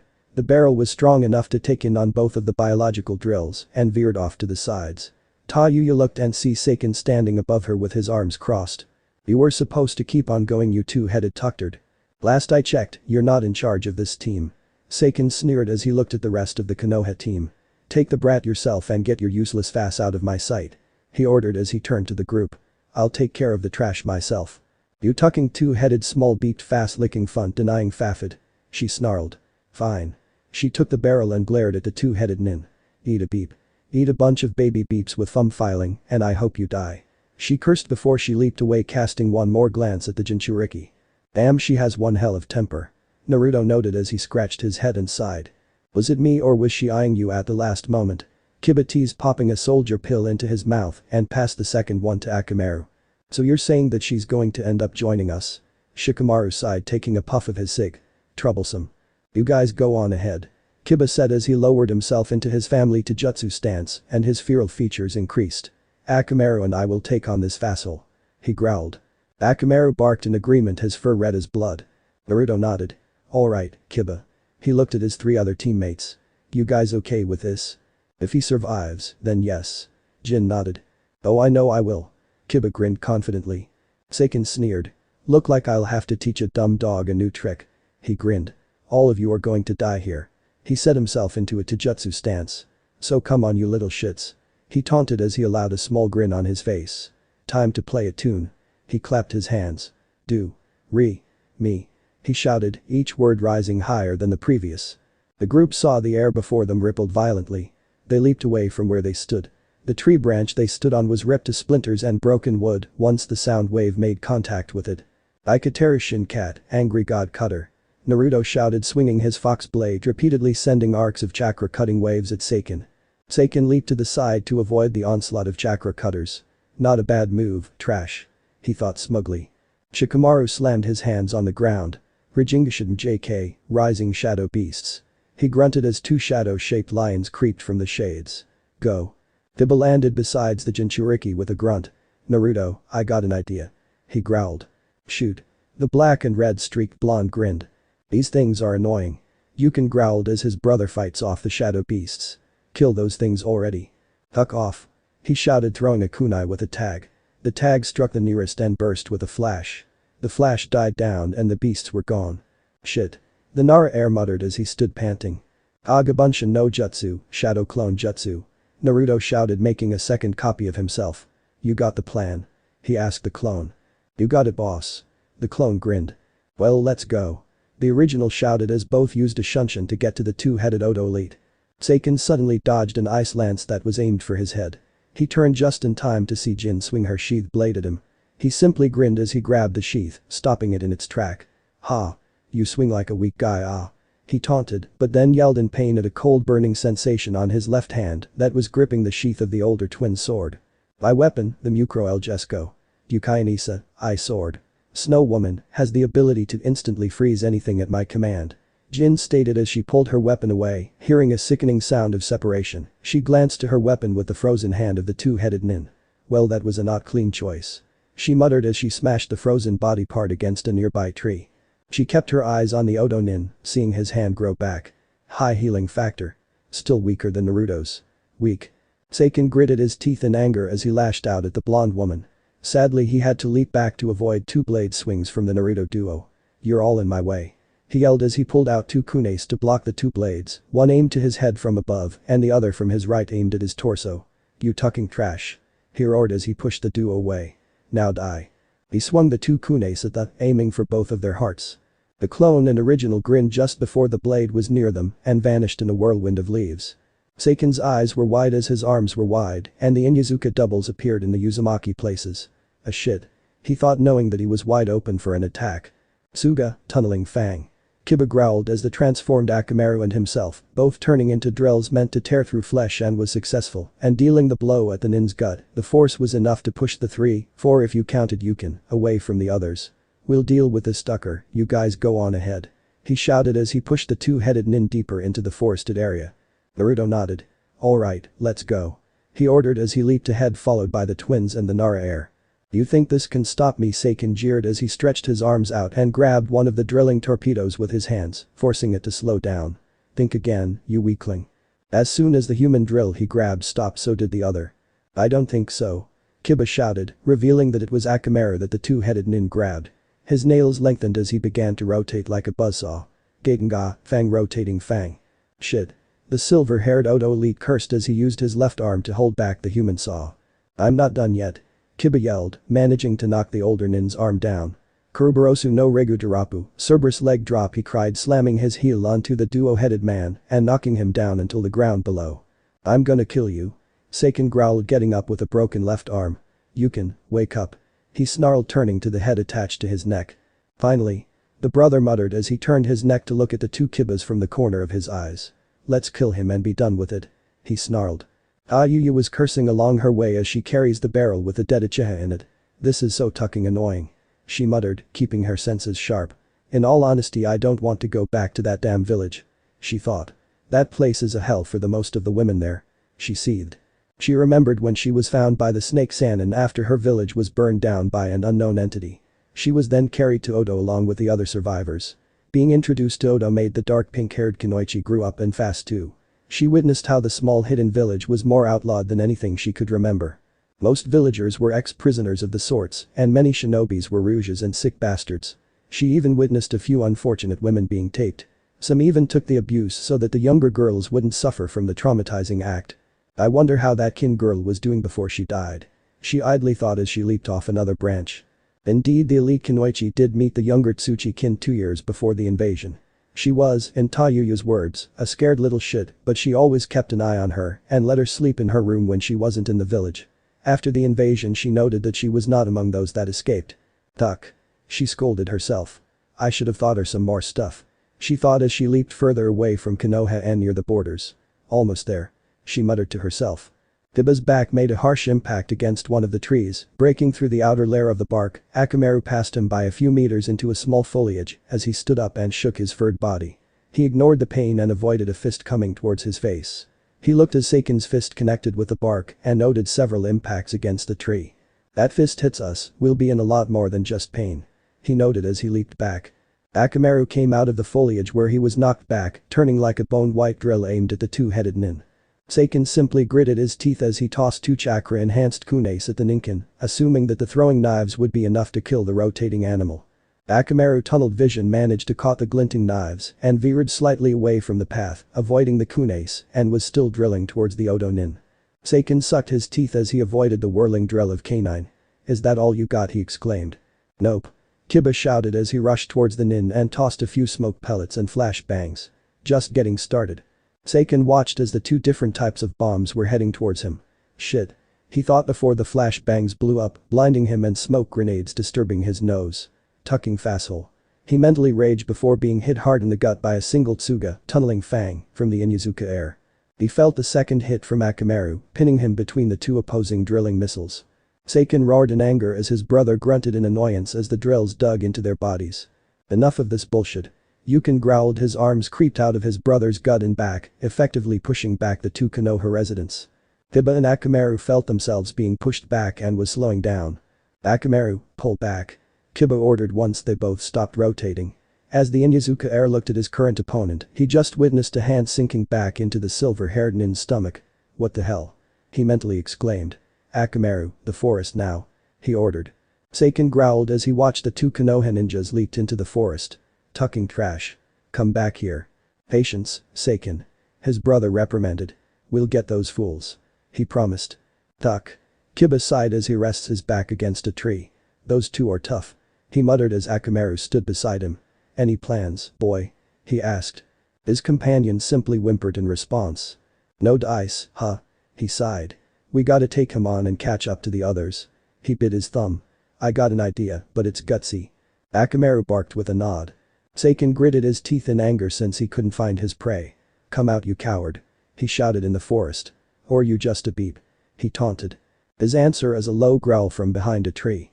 He quickly moved, eager to smash the genin. Tarinkyaku, multiple legs barrage. He grinned as his legs were tripled and each set a barrage of feet at the tree, making it fall over. As the crashed, his grin faded as his head moved up, as if looking at something taller than him. What the tuck? In front of him was a 10 feet tall wolf-like man. His fur being brown with a white fang marking along its muzzle, arms and legs. Its eyes were dark brown with slit pupils and ears with white tufts. Its arms were like a man's wired muscles and clawed hands. Its legs were long and powerful as well as hind. The wolf man growled at the shorter nin, sharpened teeth showing to intimidate the shorter human. Without a moment's notice, Seiken was struck in the gut by a powerful kick from the lycanthrope and was sent hurtling through the trees. The wolf snorted as it leaped behind the Odo nin. "Let's see how you go against a combi henge, combined transformation, you facile." The anthropomorphic wolf grinned. "Ready, Akamaru." "Arf." Seiken smashed against a boulder that was nice enough to stop his travel. "Tuck," he shouted standing up, the curse seal spreading along his face in anger. "I'm going to kill that thing and make its fur my coat," he growled. "Calm down, Seiken." The head looked back. "It's obvious it's the trash using a combi henge, combined transformation, to make that wolf man thing," he stated. "I'm going to kill him," he muttered, gritting his teeth. "I'm going to kill him. I'm going to kill him. I'm going to kill him. I'm going to kill him." "Ahoo!" the henge Konoha shinobi announced as he crashed before the two-headed nin and snarled at him. "Think you're tough shit, huh?" Seiken growled as his cursed mark began to spread more. "After this you're going to be a pile of it." He rushed to the wolfman and swung his arm. "Terenkin, multiple fists barrage," he cried, sending his along with his brother's fists at the Inyazuka heir. Ibumaru dodged the fist and slashed downwards towards the nin. He was actually shocked that a leg emerged from the bead-wearing twin's shoulder and intercepted the blow. A second foot launched from Seiken's chest, connecting successfully and pushing the wolf back a good few meters. He then leaped at his and swung his leg. Tarinkyaku, multiple legs barrage. The attack connected and it seemed the combo was being trampled by a multitude of feet. "Rah!" the two-headed nin shouted as they gave Kiba a double kick to his ribs, sending him crashing into a tree and disrupting the henge. "Shit." Kiba gritted as he forced himself to stand up. He raised his head as he looked at the approaching Odo nin. "Akamaru," he thought as he watched his companion beside him, his breathing labored as he attempted to stand up. "Tuck. I think I busted a rib," he cursed. "What are you going to do now, hot trash?" he taunted. "Once we activated our SMA no KM, demon twin jutsu. You're as good as dead," he grinned. "I think it's fair that we." A hand clamped over his mouth as Yukin's head creaked from his right shoulder. "Get this shit over with, Seiken," he growled, glaring at the Konoha nin, while the cursed seal spreads more over his body. His face glowed orange as it morphed and shifted. Once the color faded, Yukin's skin was red like an Oni's and a single horn protruding from his right side of his forehead. His eyes were sickly yellow as his sclera black as night. 2-inch tusk-like teeth were over-peeking from the corners of his lower lips, as two were peeking from his upper lip inside the pair. His hair grew longer and white to his brother's shoulder. "Hurry up and go level 2. He ordered as he removed his now red clawed nailed hand from his brother. "TCH. Fine." He gritted as his mark spread over his body and he turned just like his brother, the horn being on his left side of his forehead and his fangs being the opposite manner of the older sibling. "Always want to ruin my fun, big brother," he growled. "Shut up and let's finish this," the older twin snarled impatiently. Kiba gasped as he felt their chakra burst through the roofs. "Now they gotta power up," he frowned. He patted Akamaru on the snout, slipping a soldier pill into his maw and causing the large dog's fur to turn red. "We got to make this quick, buddy," he muttered as he stood and popped one into his mouth as well. He sighed, feeling his chakra replenish. "Look at this, Yukin." The younger brother chuckled. "He wants to make a last stance. We got one shot at this," he thought. "Go, Akamaru." He yelled as his Ninken instantly started to rotate like a buzzsaw preforming the Gatenga, rotating fang. Seiken deftly dodged the attack and rushed towards the lone nin. He reached closer and swung for a quick right jab, and Kiba ducked under it. "Missed me, fasshole." He taunted, but gasps when he felt the weighted fist of the two-headed Oni-like nin in his gut. A slow tucking trash. Yukin snarled, baring his teeth in anger. The Inyazuka air gripped the wrist of his enemy. "You're pretty dumb for an elite shinobi, huh?" He grinned. "Now, Akamaru. This idiot is trying to kill both of us," the conjoined twins thought in unison. Akamaru leaped above and began to rotate with his hind legs spread wide. Seiken looked up, his eyes widening. He's not seriously going to. Dynamiku M. Kingu, dynamic marking. Kiba grinned as his partner urinated with style on the two-headed nin. Yukin was unfortunate to get some of the dog piss in his eyes, and Kiba released his hold on them, leaping. "Ah!" the older twin shouted in pain. "Good work, buddy," he thought, forming a hand sign as his partner landed beside him. Ninpo. Shikyaku no Jutsu, ninja art. Beast mimicry. He claimed his features became more feral, his nails lengthened like claws as his teeth sharpened and lengthened. Placing his hand on his red-furred partner, he pumped more chakra. Jinj Kombi Henge, man-beast transformation combo. He shouted as the entire field was enveloped in a large smoke explosion, causing the two-headed demon-like ninja to leap out of it. So he still had something up his sleeves, how the younger twin thought as his older rubbed the urine off his face. The Odo elite landed just as the large plume of smoke began to dissipate. What they saw actually made both their jaws slacken slightly. The two-headed white wolf, roughly 3 stories tall, thus drastically increasing their size and power. The eyes were narrowed and red as the white fur was wild and spiked. The large beast slammed his paw on the ground, cracking it and making a small crater from the weight of its strength. SMTMRM, two-headed wolf. Shikamaru looked back at the direction he felt Kiba's chakra signature. "Looks like Kiba's bringing out the big guns," he muttered. "Yuha." Naruto nodded in agreement. "Wish I was there." "Don't be," Jin said. "You'll only end the match quickly." "Meh." The Chunin shrugged. "We're ninjas." Ayuya's head snapped back at the source. "What the tuck?" She was awed. "That's one of the tucking tree huggers." Her eyes widened. "Tuck this shit, I'm out." Well, it escalated quickly. Seiken muttered, his older twin nodding in agreement as the 3-story tall white wolf with floppy ears and red-eyed narrowed in at them. Yukin growled. "It's nothing but a big slobbering mongrel." He was extremely pissed that the dog pissed on him. What can he possibly do? In reply, the fused dog and human combo leaped and instantly began to rotate at an alarming rate, forming a drill of massive proportion. The attack was so effective that it began to gather wind for more cutting effect. "Behold one of our clan's secret moves," Kiba thought as the giant wolf drill rushed towards the two. The joined twins leap out of the way with little to no effort from the speeding drilling giant, but suffered a small slash on the left leg. "You think you can get away?" The drill turned and made its way towards them once again. "Not bad, runt." Seiken growled as he leaped up, but was shocked that the attack instantly changed its direction upwards at his location. "Tuck," he shouted before the drill made contact with his torso. "Armga, wolf fang over fang." He mentally cried as the two screamed in pain while being torn apart in two. The SMTMRM landed on its feet while making 4 separated trenches with them. Two heads looked around, surveying the area. The trees were destroyed and broken. Large claw marks riddled the area. "That shall do," the Inyazuka heir thought. "Arf." The Ninken mentally barked in agreement. "Let's take a break, buddy." Kiba sighed, but was still feeling cautious. "You've done it now, you little shit." Seiken's voice growled from behind them. The SMTMRM turned, both heads growling at the two halves that they believed should be dead. The two halves were torn in manner that Yukin's left half was gone, while Seiken's right half was also missing. The wounded halves began to bulge and pulse until they grew out as arms and legs with unique black and silver plate-like scales across them on opposite sides of their bodies, each having a long spike protruding from the shoulder opposite of their horns. "You did us a good favor, you tucktard," the older twin snarled. "We were gonna separate ourselves, but since you helped us out." Seiken grinned.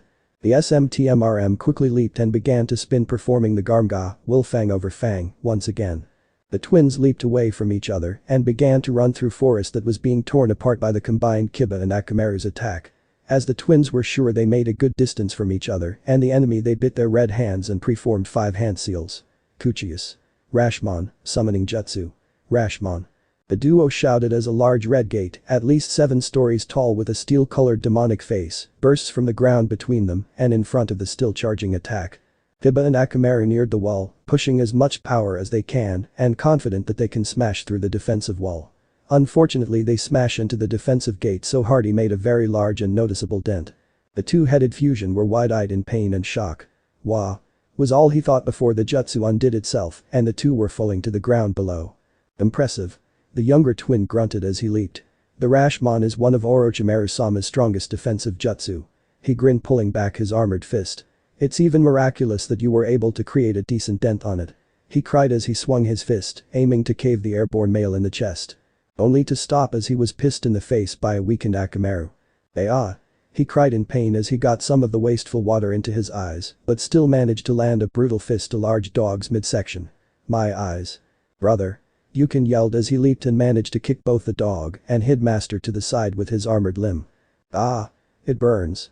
The younger twin raged as he stumbles around while wiping his eyes. What the hell did that tucking dog drink? It's like acid in my retina. He bellowed. The older sibling sighed in annoyance. I saw a stream nearby. Go wash up there. He jabbed his thumb to a direction.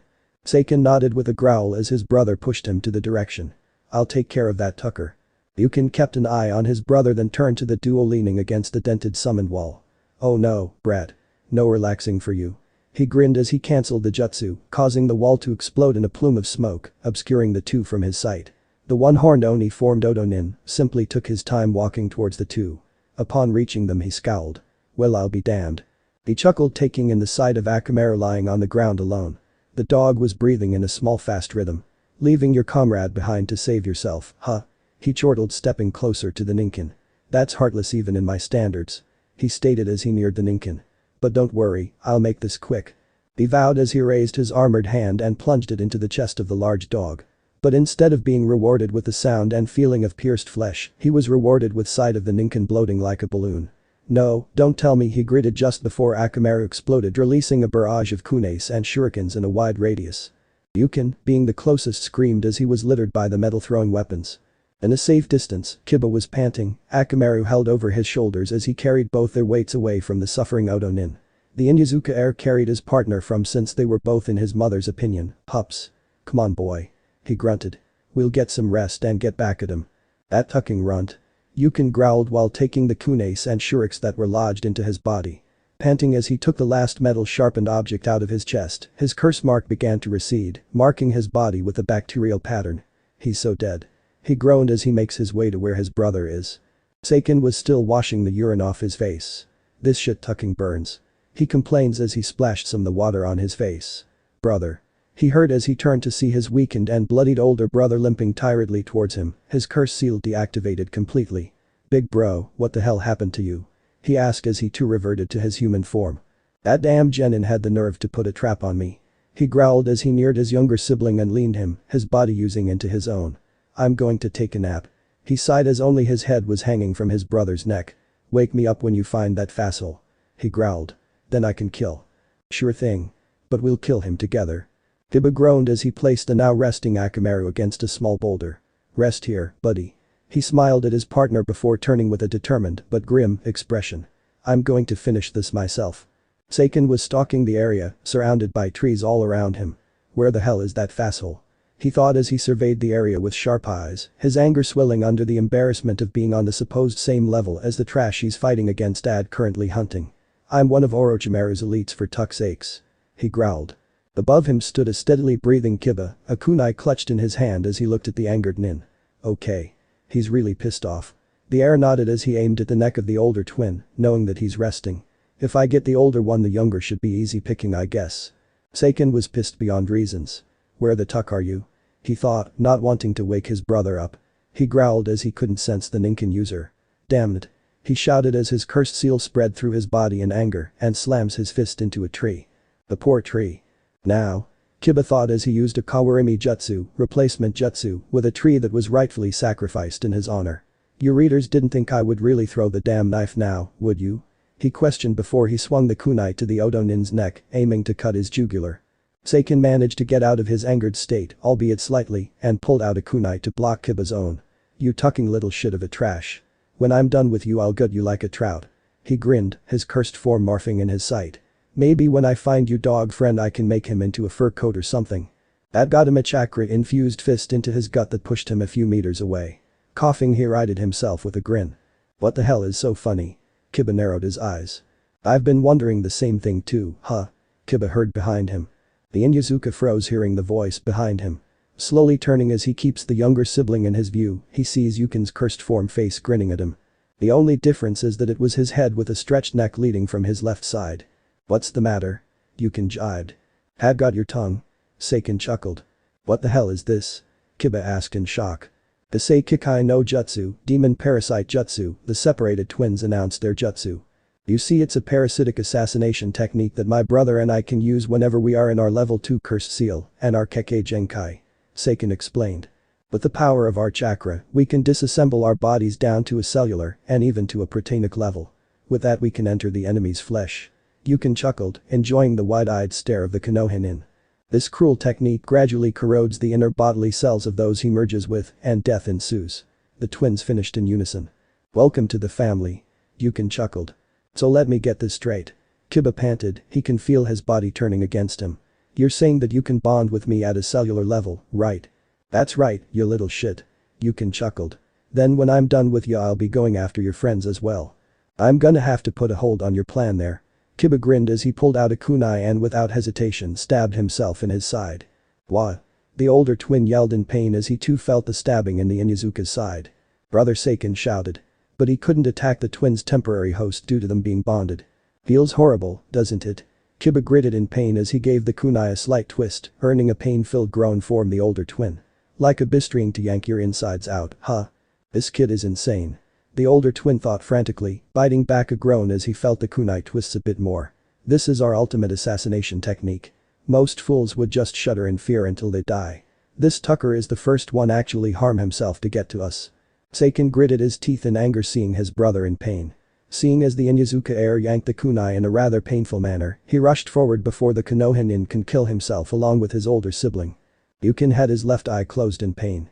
Both ocular organs opened wide as he saw the throwing knife aimed at one of the teen assassins' vital. Seeing his brother nearing him, he managed to separate himself from the Inyazuka and bonded with his brother once again.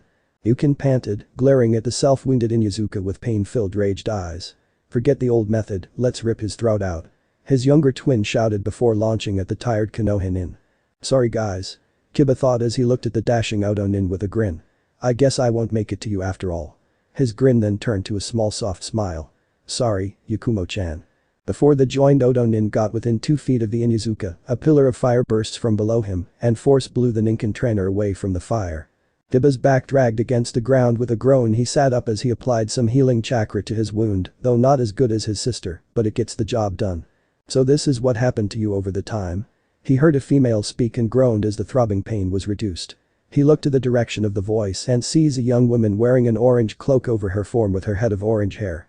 The young woman turned with a friendly grin, purple eyes meeting Kiba's coal slit. Yo. Kiba groaned once again, this time in annoyance. Hey. It wouldn't be good to allow my future brother-in-law to die, right? Kiba chuckled. Brother-in-law. Well, Naruto does see you as a brother. She shrugged as she turned attention to the pillar of fire. You rest up, Kiba-san. I'll take care of this. Kiba sighed, his tiredness catching up to him. Thanks. He mumbled before succumbing to his drained energy. Mai turned to the pillar of flames and waved her hand, opening her robe, revealing that she was wearing an orange shirt with a white line going down the center, brown knee-length pants and brown shoes, the flaming pillar dying out. Seiken stood there gasping for breath, the flames burning away a good amount of oxygen in his vicinity. Whoa, the Tucker you? He rasps. Your end. Mai scowled lightly as 4 large rings, one around her wrists and ankles, blazed in appearance. The rings were gold with 3 green Magatama stones set in a triangular formation. She raised her hands, a ball of fire forming over her palm. With speed equal to that of an Anbu, Mai appeared behind the weakened Odonin, the ball of fire hitting his back and burning him on contact. He burned in the fire of Kagetsuchi. She claimed as the ball grew and enclosed over the Odonin. The young man didn't have the time to scream as he burned to ashes. That was too fast. Mai sighed.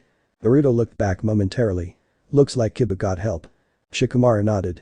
Good. The current team leader looked ahead of the group. I can sense the redeed. She has more like a dark pink hair. The Jinchuriki pointed out. We'll have to find out if it's her natural hair color though. Kushina giggled. Ha-chan.